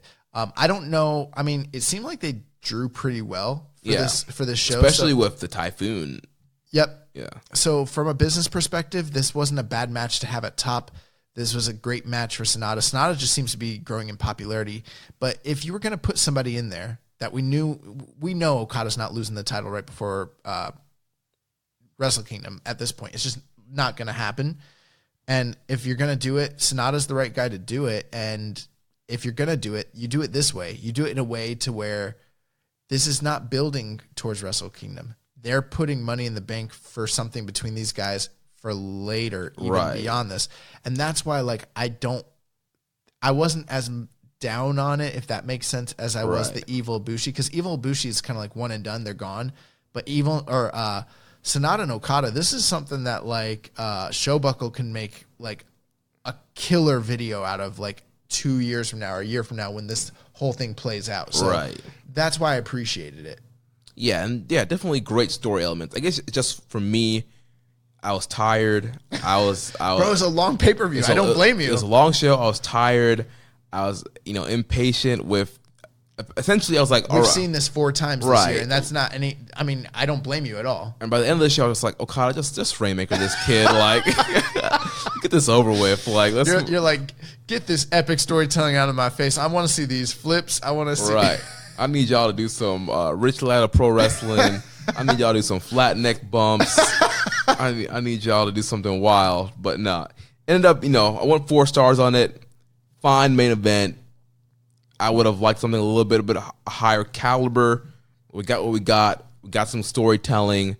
We have, the post-match, Sonata. I thought the post-match was great. Yeah, Sonata's crying, but, Okada kind of gives him the thumbs up. And he gave him that thumbs up. They shake hands. And Okada says he wants to do it again sometime. Then he talks about the Tokyo Dome main event against Ibushi. Ibushi comes out. Ibushi congratulates Okada, says he wants the IC and heavyweight titles. He says, it's no fun if you are on top all the time. He says, so I formally challenge you. And Okada says Ibushi is crazy for wanting both titles and can't beat him easily. You come at me first at the Tokyo Dome. Ibushi said, let's do this. Okada says he will retain his championship and thanks the fans for attending.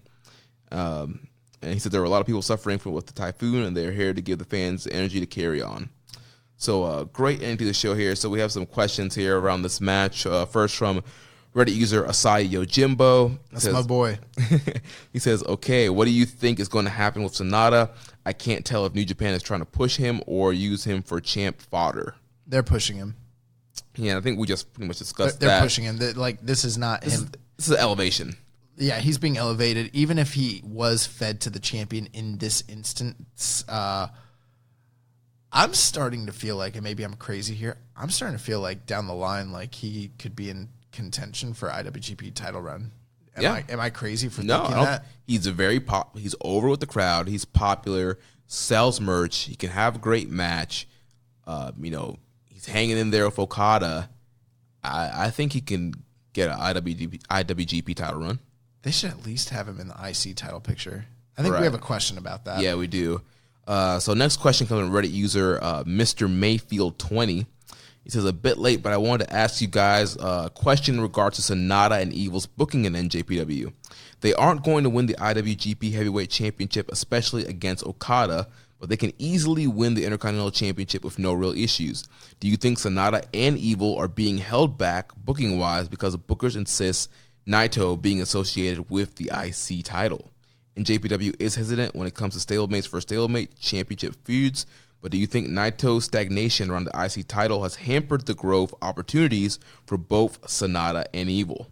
Yes, yes, and yes. I've never thought of this before, but, as we're starting to see Sonata be more involved around the IWGP title picture and he's not winning, the next natural course of action you would think would be to drop to the IC level, where you would imagine he'd have to be a top contender, maybe even Evil as well.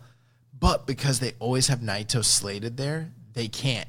I've never thought about it before because they do such a good job kind of keeping the LIJ guys busy with different things that you kind of forget about that sort of thing. But, you know, if Naito was more involved in the IWGP title picture than the IC picture, would be opened up for both of these guys. I've never thought, I don't know why I've never thought of that, but when I saw this question earlier today, and I was like, this Mr. Mayfield guy, he knows his stuff. Yeah, this is the first time commenter, I think. I don't recognize that username. That's a great question, and I think he hit it right on the nail, or hit the nail right on the head. Yeah, and you know, I think because they've been focused so much on Evil and Sonata as the tag team. But that's their tricks. Yeah, that's like when they say NXT's developmental. So yeah, it's a trick. I don't think. I mean, I'm guessing, you know, with the lack of teams, they'll probably will be in the World Tag League this year. But I don't know how much longer they can try and hide Evil and Sonata in a tag team part of the year, especially with the way they push both of these guys, especially Sonata. He's really broken out this year, and I think he does need like an IC title run to kind of help build momentum.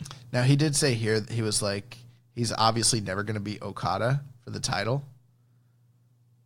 I feel like that's not true. I feel like that could happen. I used to feel that way, but I don't think they would be doing this story the way that they're doing it if they weren't planning to pay it off at some point. Do you think I'm right there? Yeah, definitely. I don't know. Like, to me, that almost sounds insane to think, like, Sonata, this is a guy that, like, for so long we're like, when's he going to step out? When's he going to break out? And now I'm like, oh, they're setting him up. It might not be now, but at some point, I really think, like, I don't know, man. I wouldn't be surprised if he wins the title, even if it's for a short period of time. Like, I really wouldn't be surprised at this point. Yeah, I mean, I know it's probably way too early, but I could see them building him to the Wrestle Kingdom 15, the main event. It feels like LIJ's got to break up too, by the way. With the way things are starting to go, with all these guys being pushed at the top level, like, this is a mega stable, but it's starting to feel like, how do you keep this many, like, hot guys in the same stable if they're all, like, pretty much poised to be at the same level very shortly? Especially now you have, 4 heavyweights in one stable? Yeah, and I mean, Shingo's at that level, Naito's at that level, Evil and Sonata, they're all like, well, I mean, Shingo hasn't really, he only recently graduated, so I wouldn't say he's at that level, but from a star potential level, yeah, definitely. He's definitely there. And I think, too, it might be good timing, too, because with the original Los Ingobernables, their future kind of in flux with Roosh no longer being a part of CMLL, and we don't know what the rest of those guys are going to do. So it might be good timing to just kind of abandon that and break those guys up, since, you know, the core group is... Yeah, but Los Ingobernables over in Mexico has been like... There's been a lot of lull periods where after, like, La Sombra left, they were, like, basically nothing for a long period of time. So, and it's never affected LIJ in Japan, honestly. Right. Because I know, they still make tons of merch money, and it's obviously the most popular faction, but I just didn't know if that synchronization will kind of line up there. I don't think it's ever really mattered, honestly. Like, they hardly ever recognize... I mean, it's more like they just recognize Roosh, and that's about it. Right. Well, I guess Terrible too, but whatever. Sometimes, yeah. Great question, Mayfield. Next question from user Dom Homie 101. Thoughts on Sonata crying after the match? Thoughts on Evil and Sonata stock in NJPW after King of Pro Wrestling? Would it be a letdown if Evil and Sonata are again in the tag title match at the Dome just after being in the 2 main event matches of King of Pro Wrestling? Okay, a couple thoughts. Sonata crying after the match, I think that's a really important story element. Right. Like I said, a call back to the Okada Tanahashi story. Yep, and I think that was good for his character, too, because he used to be the Cold Skull. He was the guy that never cared about anything, and suddenly this guy really cares, and he's showing how passionate he is about being the best in the world, in the company, and being the guy that's the face. And this happened so quickly, like just within a mere few months. So it's a big character growth for Sonata. And I don't know if people are picking up on that or not, but here at Keepin It Strong Style, we're picking up on that. We're picking up what they're putting down.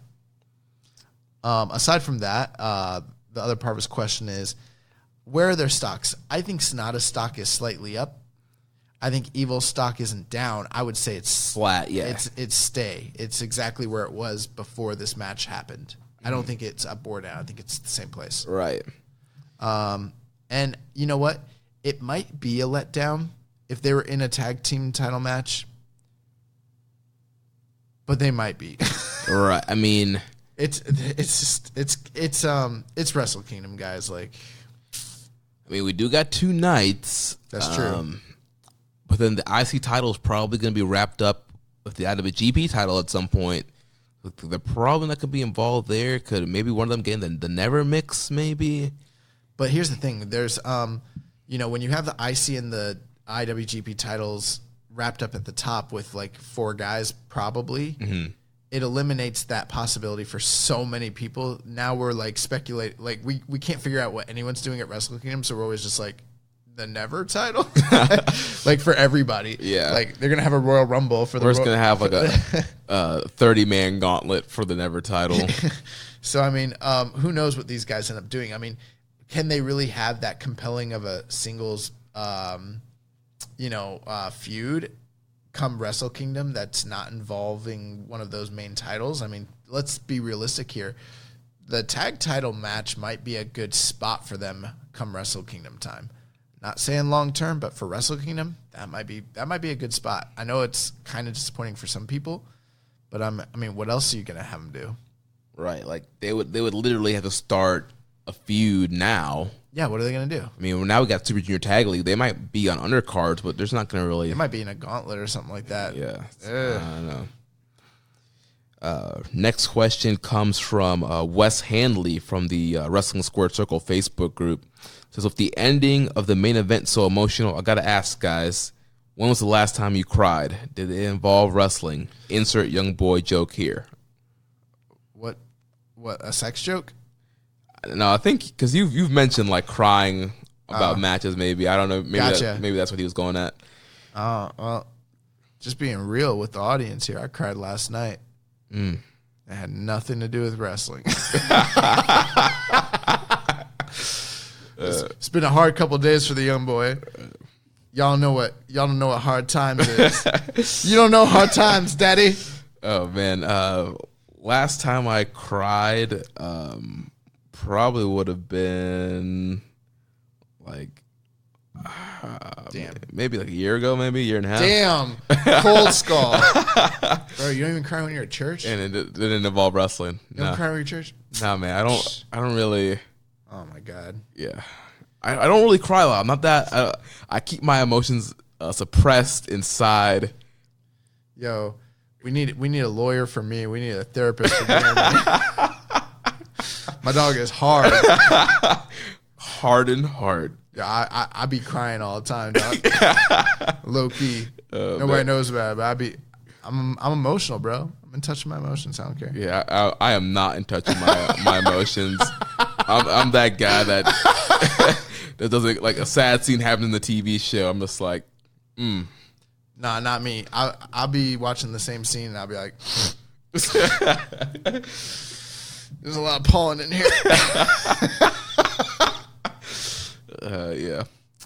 Yeah. So that wraps up King of Pro Wrestling. Any final thoughts? How excited are you for Okada and Bushi? I'm pretty excited. So that kind of leads us into our next thing here for the Wrestle Kingdom 14 press conference. Oh, I wanted to say one thing.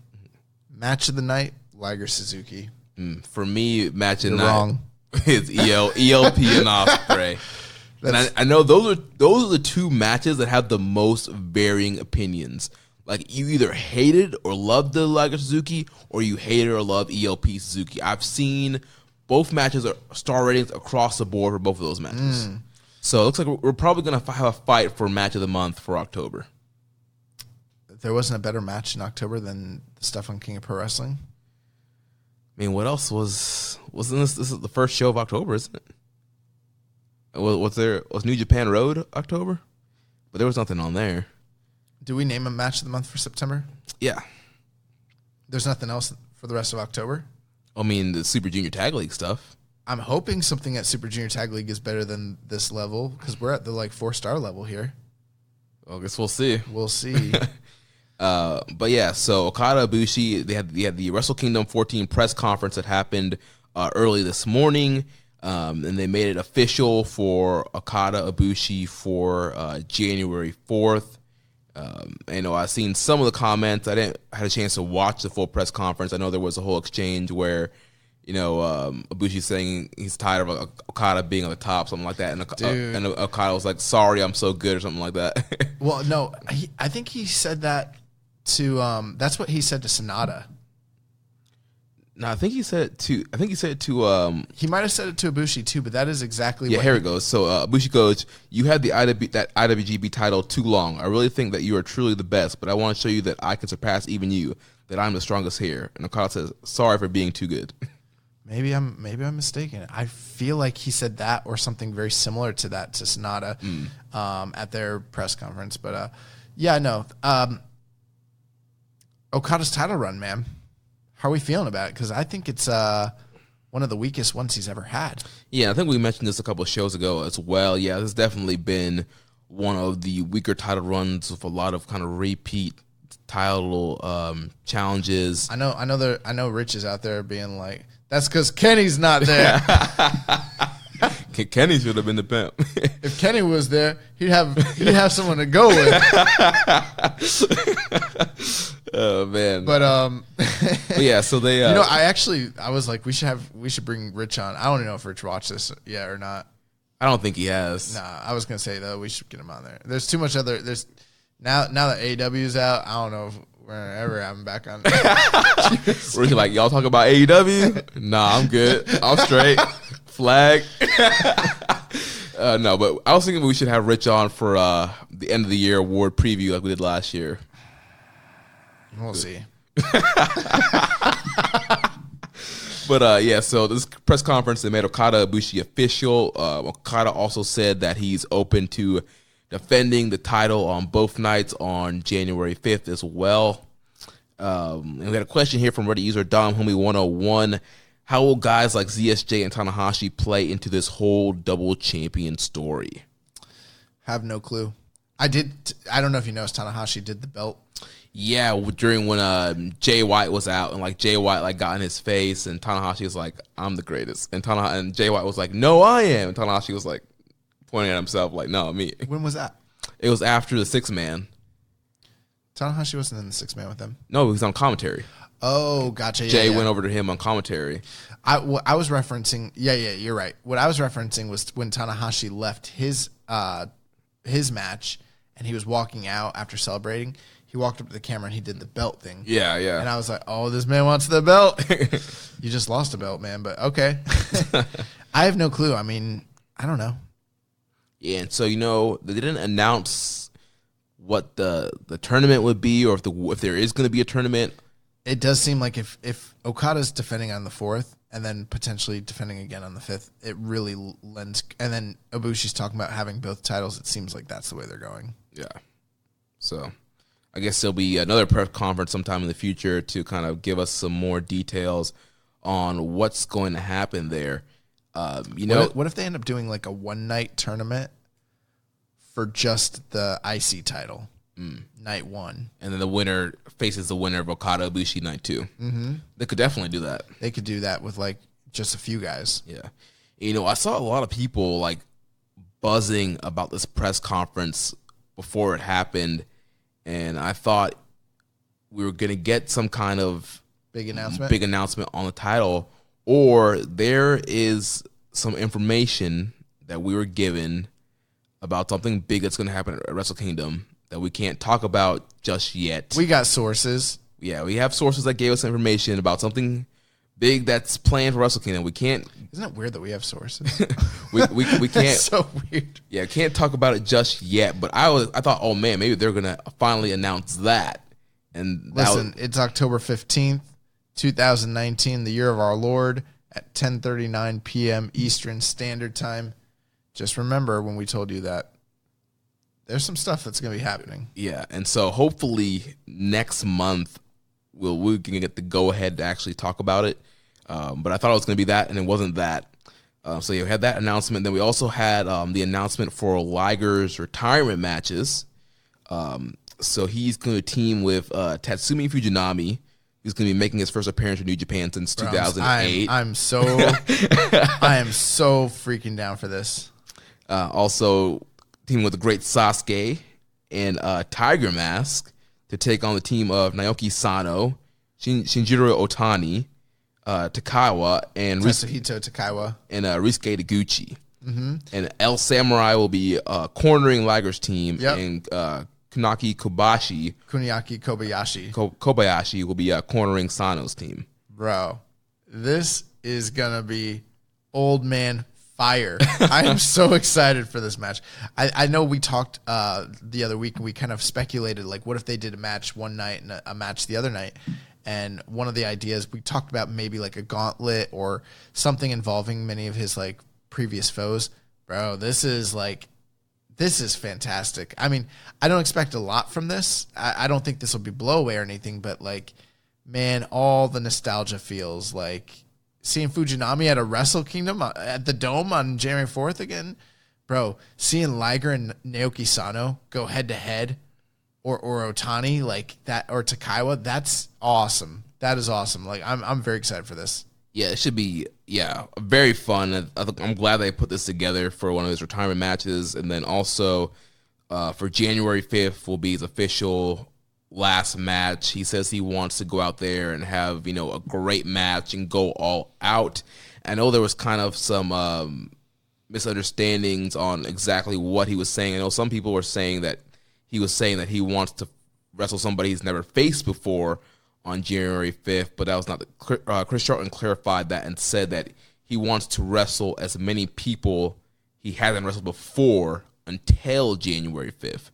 So January 5th could be somebody he's faced before, but he doesn't want to have, a big kind of blowout, give it all he's got match on January 5th. And yeah, I mean,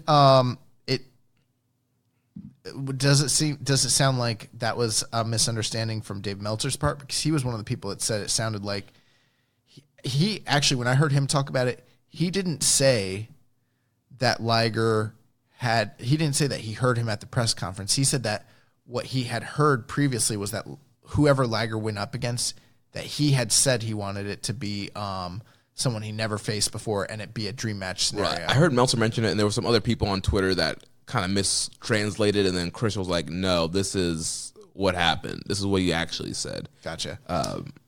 I mean, that would be fine. I think that it would be fun for him to go up against somebody that he's never gone up against, though, before. Yeah, definitely. I know Tanahashi has been a name that's been kind of thrown around. I think that would be a great matchup. I think there's a lot of great people that they could bring in. I mean, if as a last match, if they wanted to do something that was big like that, that might be the place you put Hiromu in. This might be out of left field. What about like Jericho and Liger? They've definitely wrestled before. Right, I know they've wrestled before, but I mean, just the history. Like, I think that could be interesting.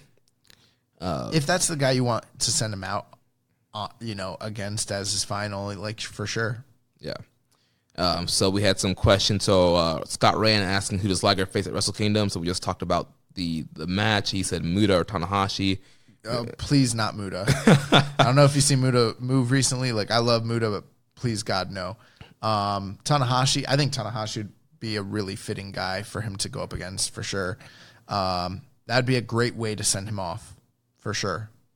Now, this next question, I think I'm going to have to rely on you mainly for the answer here. So this comes from Zach Porter. He says, now that they've announced Liger's Night 1 tag match, fantasy book your 10-man tag team with your 9 favorite Liger contemporaries. Who do you have? Okay. Are we talking just people that, like, are still alive? I mean, he said fantasy, but I guess let's go with people who's alive that could actually happen. Because I feel like, there's obviously like Benoit, Pillman. Those are like 2 guys that immediately come to mind. Mm-hmm. Oh man, I'm trying to think. Like, because I forget names sometimes. I've got a good memory, but I'm just trying to think. Okay, so I mean, Mysterio. I would. maybe. Like, for me, Mysterio's one. I mean, for me, like, Ultimo Dragon immediately comes to mind. They said they had Otani in there. Otani's definitely a guy that makes sense. Freaking A. I want to, like, remember, like, wrestlers' names. Naoki Sano has to be there for sure, and he's already there. Great Sasuke has to be there. I don't know if I'd want to do Tiger Mask. Let me just try and go back and just see.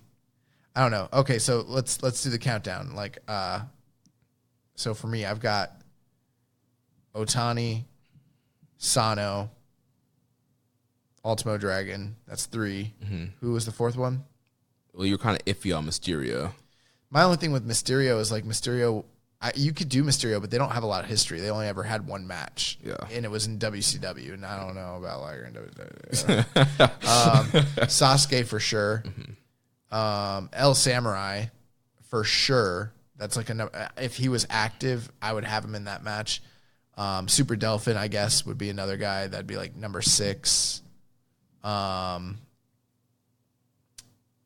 Kanemoto would be 7. So we got two guys. I mean,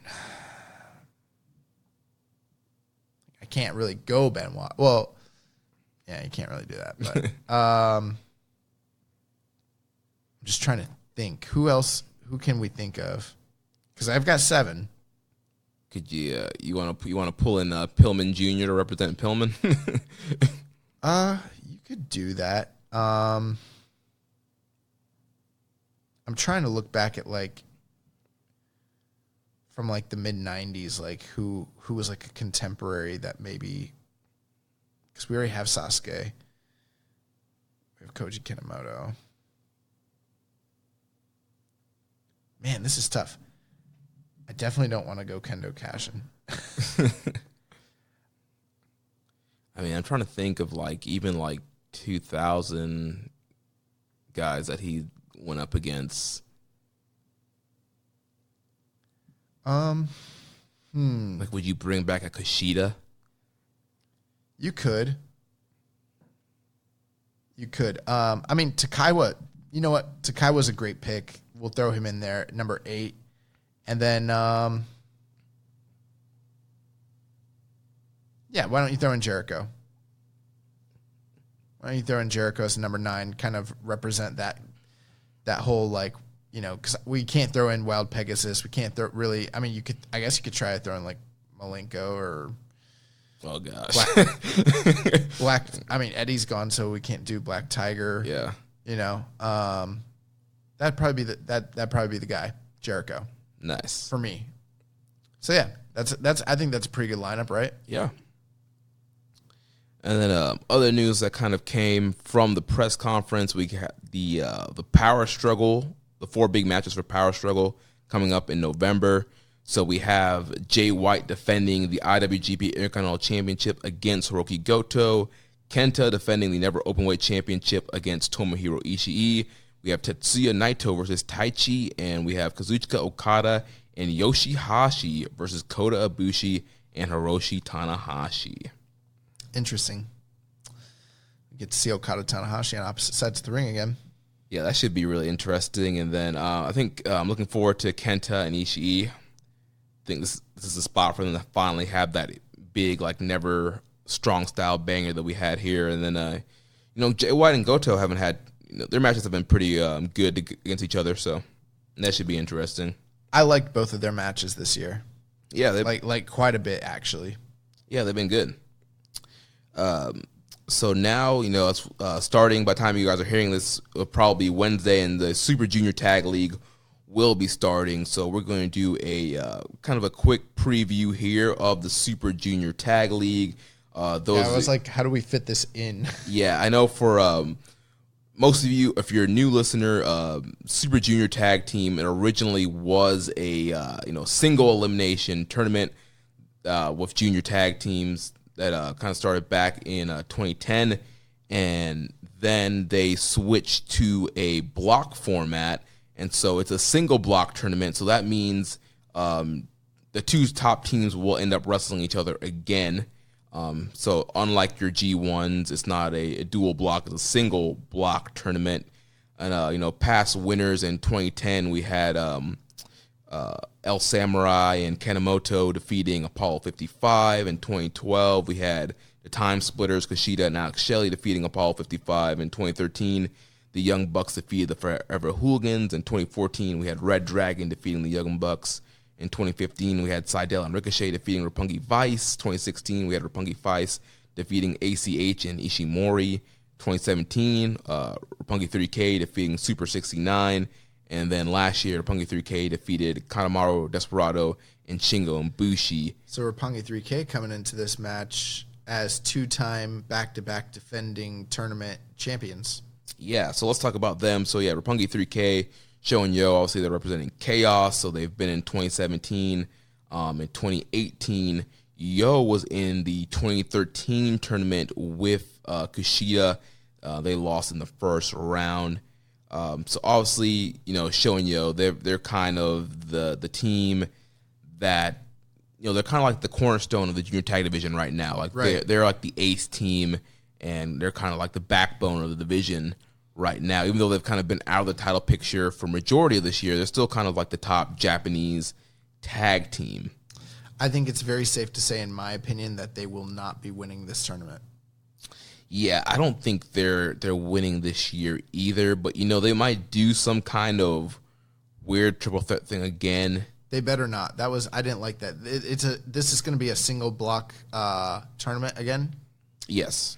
Yeah, I didn't like that at all. I thought that was bad booking on their part last year, because at the end of it all, we ended up getting the same match at Power Struggle anyways, or at Wrestle Kingdom afterwards. So we got the Power Struggle match, and then we got a rematch of the Power Struggle finals at Wrestle Kingdom. So it just kind of felt like a waste of my time to have watched this tournament. And the tournament was kind of mid. So I hope they do something a little more definitive this time around when it comes to the tournament. But yeah, Roppongi 3K, they're probably at the top. I mean, they're definitely at the top of the list of guys, but I don't have them. I don't think they're winning, and I also don't think that they're going to be in the finals. Hot take. Yeah. Next up, we have the current IWGP Junior Tag Team Champions, El Phantasmo and Taiji Ishimori, representing Bullet Club. Ishimori was in the 2016 tournament with ACH, and then last year he teamed with Robbie Eagles when Eagles was still part of Bullet Club. I really like this Ishimori ELP team. I think they gel really well together, and I definitely think they are a better fit than him and Eagles.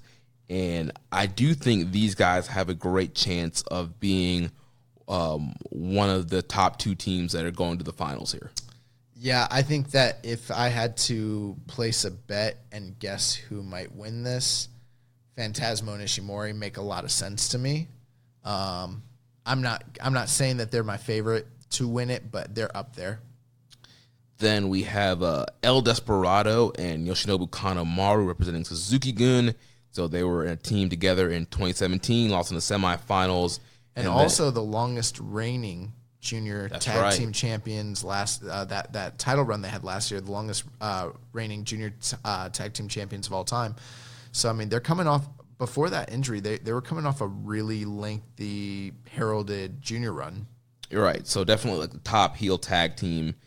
We mentioned they were in the finals last year in that triple threat finals, and then ended up being in the title match at Wrestle Kingdom again, the triple threat title match. In 2014, Desperado teamed up with Taichi in this tournament. So yeah, I think Desperado and Kanemaru, they are a great team.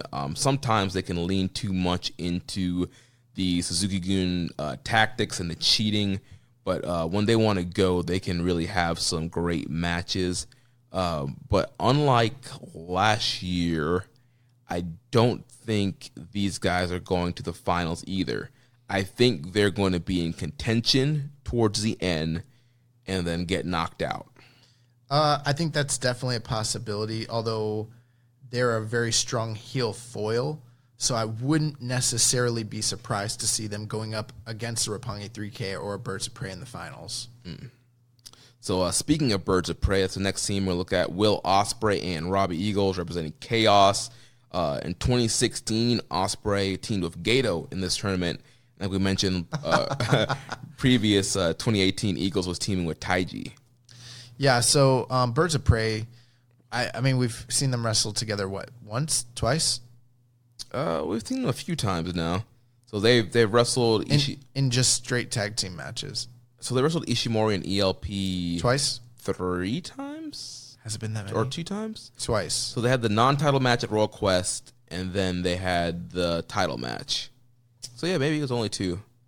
A few times now, anyways. But in any case, I mean, with just a handful of matches, they're one of the most heralded tag teams in the junior division already, just based off of their offense and based off what we've seen from these guys so far.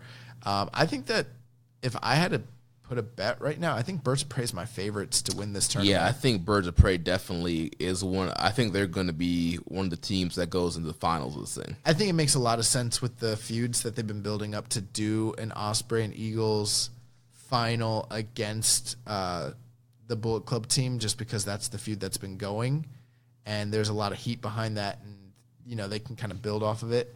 That might seem kind of predictable, but I just think that's probably what they're doing. Yeah.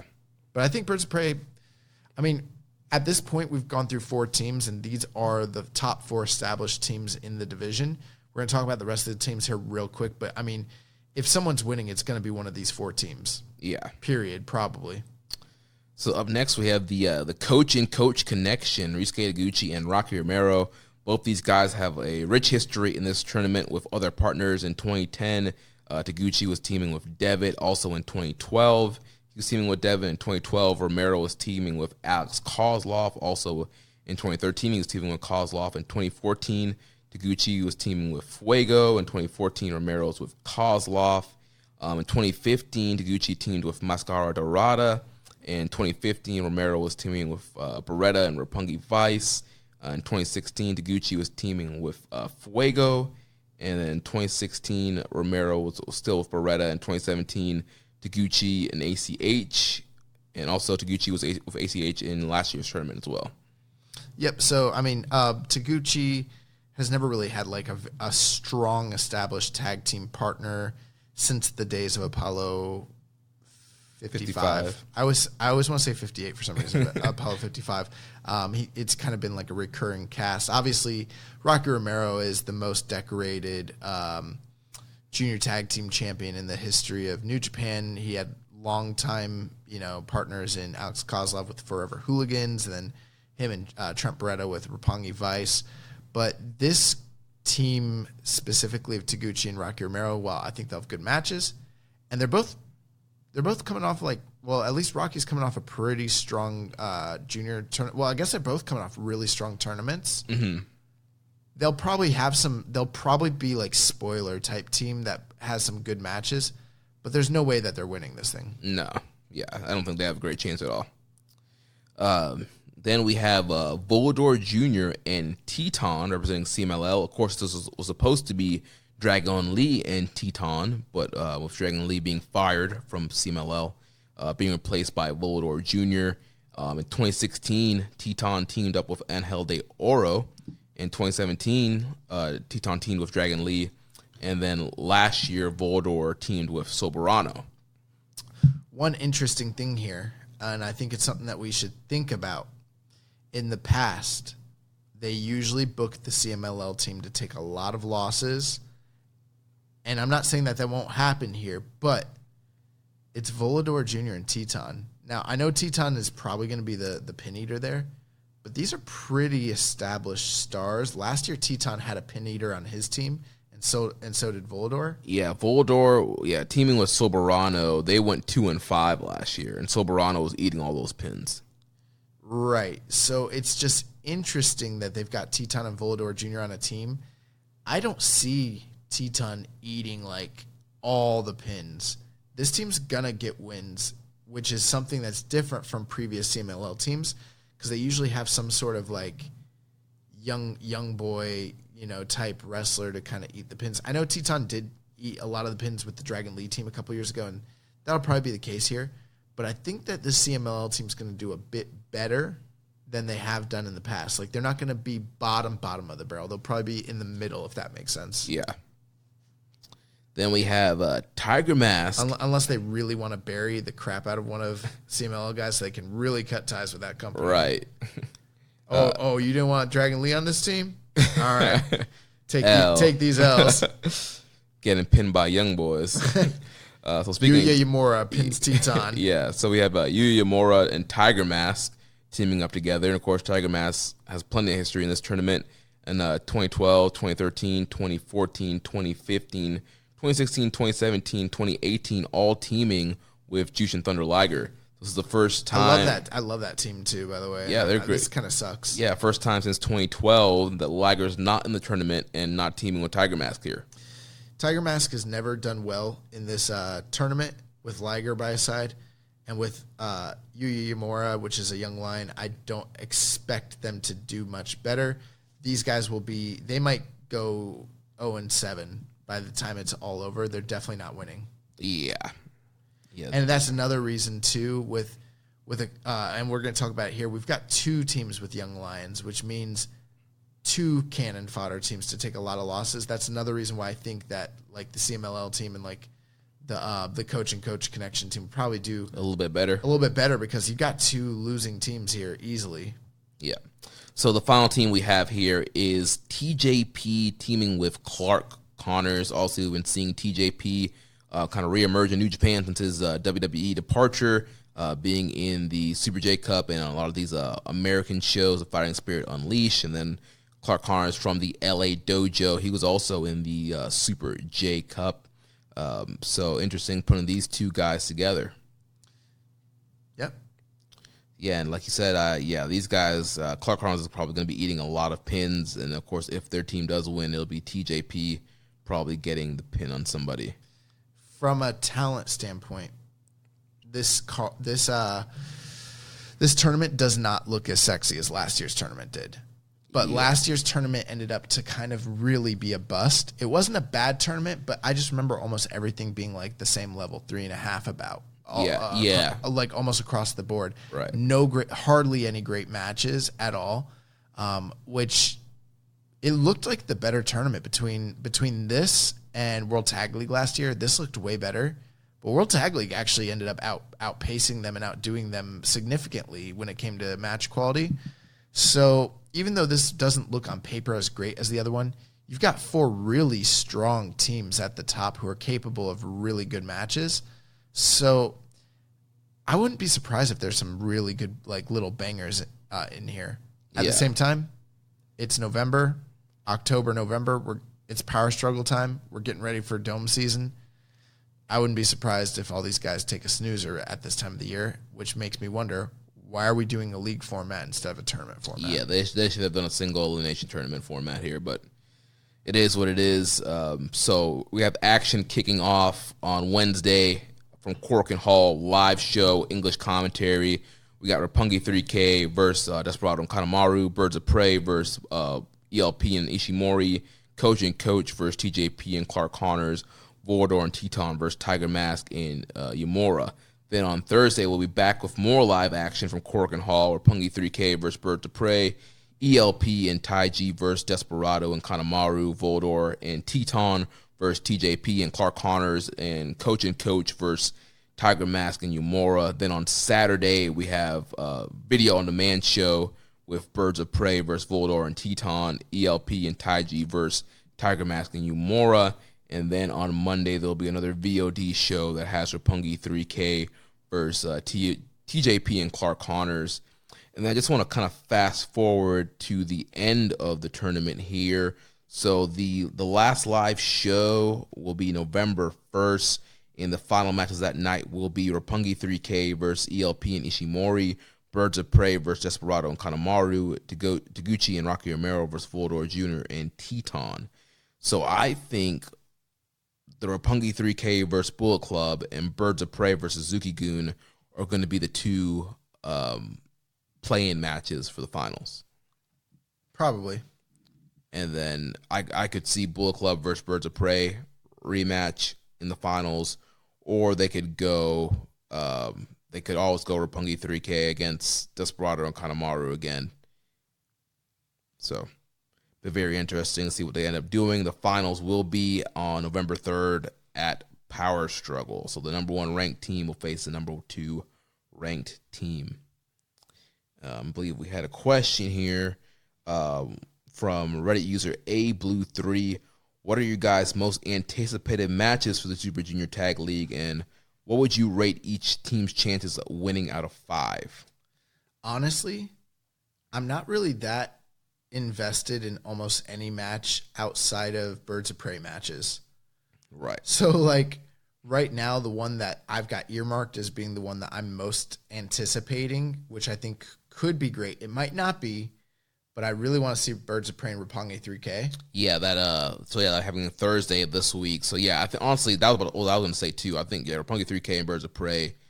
Everything else, I'll be reluctantly surprised if it's great, but that's the one. I mean, it's inter-promotional or inter-faction. You know, we saw a lot of really great matches with Ospreay and the guys from Chaos during the Best of Super Juniors. And that kind of like interpromotional rivalry will kind of be at play here. And yeah, I think that this is going to be, I think that that's a match to really pay attention to. I mean, I don't know. Other than that, there's nothing else really that I'm super excited for. Yeah, I mean, I think Birds of Prey and Bullet Club could be interesting just based off the long-going rivalry. And they've had good matches, story standpoints. That makes a lot of sense. Bullet Club and Roppongi 3K will probably be really good too. Yeah. So he wants us to say out of 5 who we think their chances of winning. So Roppongi 3K. 4. Yeah, I was going to even say maybe 3. Maybe 3. 4. Bullet Club. 4 or 5. Yeah, I'd go 4, yeah. Suzuki-gun. Like 3. Yeah, 3. Birds of Prey, I would say 4. 4. So we're just going 4 on the top 2 teams. Yeah. Okay. Coach and Coach. 1. Yeah. Maybe 2. Maybe 2. Volador and Teton, 1. 1. Tiger Mask 0. Minus 5. 0. TJP and 0. Connor 0. And yeah, that's it. So yeah, so we think. Man, I can't wait. Are we doing a pick'em contest? I wasn't planning on it. No, I do not want to do one for this junior tag league. Sorry, guys. All right, so the last topic we have here tonight, before we go to the recommended match, NXT Japan rumors. So first we have a question from Reddit user Viking Pain. Did any of you guys hear about Meltzer's big Japan announcement? How big do you think it is to warrant a special Wrestling Observer newsletter report on it? Is it NXT Japan, an NJPW AEW alliance, or a NJPW WWE alliance? NJPW buys Stardom. Literally, I haven't heard a lot about this, but I saw something about it. So when are they having this special report? Well, there's some like WWE backstage show that they're doing on FS1 that's supposed to be airing sometime tonight. It's probably already airing right now. I know it's like a late night show. But Triple H is supposed to be making some big announcement on there. And then I guess Dave's going to be doing a big show covering this. And is that's tonight? Because I know I saw something about, and maybe this is the same thing or something different. I saw something online where people were saying that Dave Meltzer was saying that there's big news involving New Japan and that he was doing a special report about it. Right. And so when's that happening? I don't know. I thought it was going to be this morning. Okay. But I didn't see anything, so I don't know. So there's a lot of stuff going around in Japan in general. So I mean, we know about the NXT Japan stuff. Yeah, we've talked about that. Right. So there's NXT Japan rumors, and they're kind of blowing up now. And Lanza did a report on the Voice of Wrestling behind the paywall, kind of saying, it seems like NXT Japan sounds like it's coming soon. That they could potentially have Meiko Satomura and Daisuke Sakamoto as trainers, and that they're planning to run shows in Japan the first quarter of next year. Now, those are all rumors, and Lanza said that these are rumors. Nothing has been confirmed about that yet. I mean, it's working so good in the UK. All right. I mean, they maybe should focus on the US one first. So we're hearing rumors of NXT Japan. All I know is I can't speculate, but I know that they want to get footholds in different countries and things like that. But if the past is any indication, What was the whole reason that they sped everything up and suddenly did something in the UK? Because the UK scene was hot. Well, it wasn't just that though. It was the ITV deal. Right. Yeah. So they were counteracting what was going to happen. I would only assume that if they were to speed this up and suddenly out of nowhere have an NXT Japan, I know they've talked to people. I know they've been kind of planning on it, but if all of a sudden they have it, that would make me think that maybe there's something going on with New Japan. Right. I don't know. Yeah. And I do wonder, like, this person kind of speculated, said, like, an AEW alliance. Like, I don't know if there's going to be one or anything like that necessarily. It's something that people keep asking, and I don't know if that could work or if it would work at all.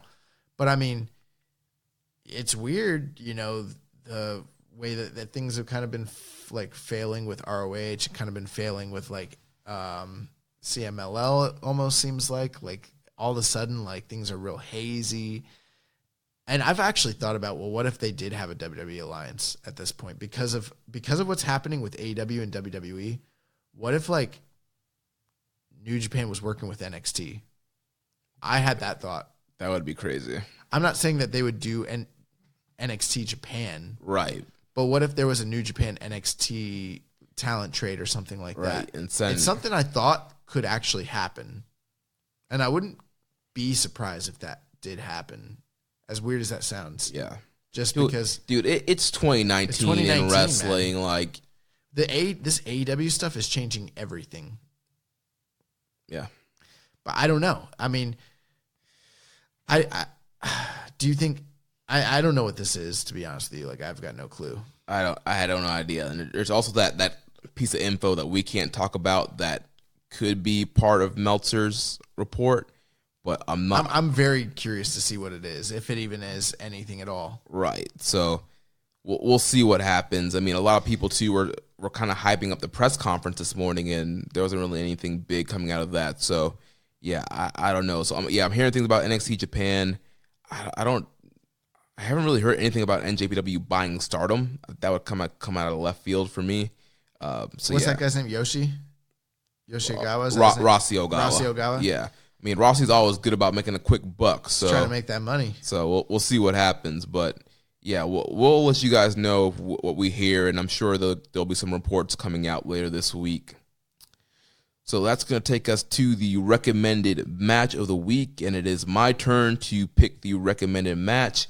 And since we are on the road to Power Struggle and the Super Junior Tag League is kicking off, I thought it would be great to go back to Power Struggle 2014.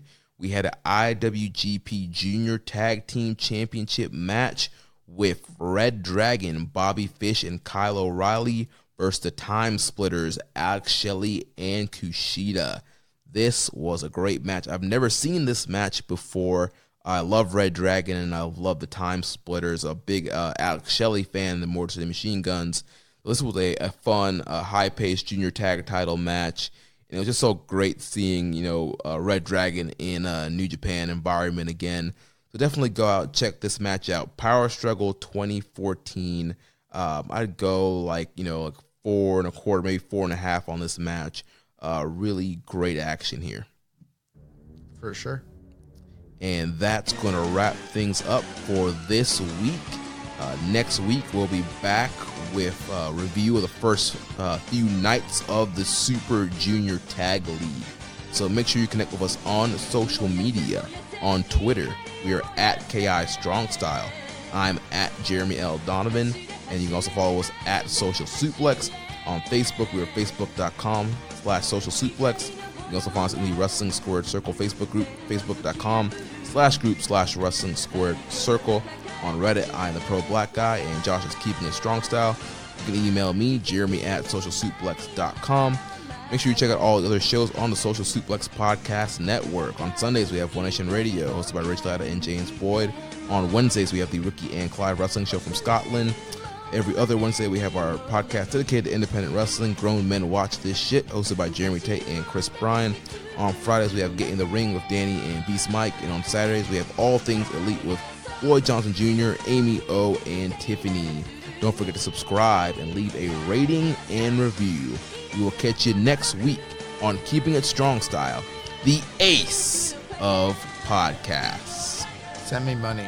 Thank you for listening to Keepin' It Strong Style. We'll see you next time.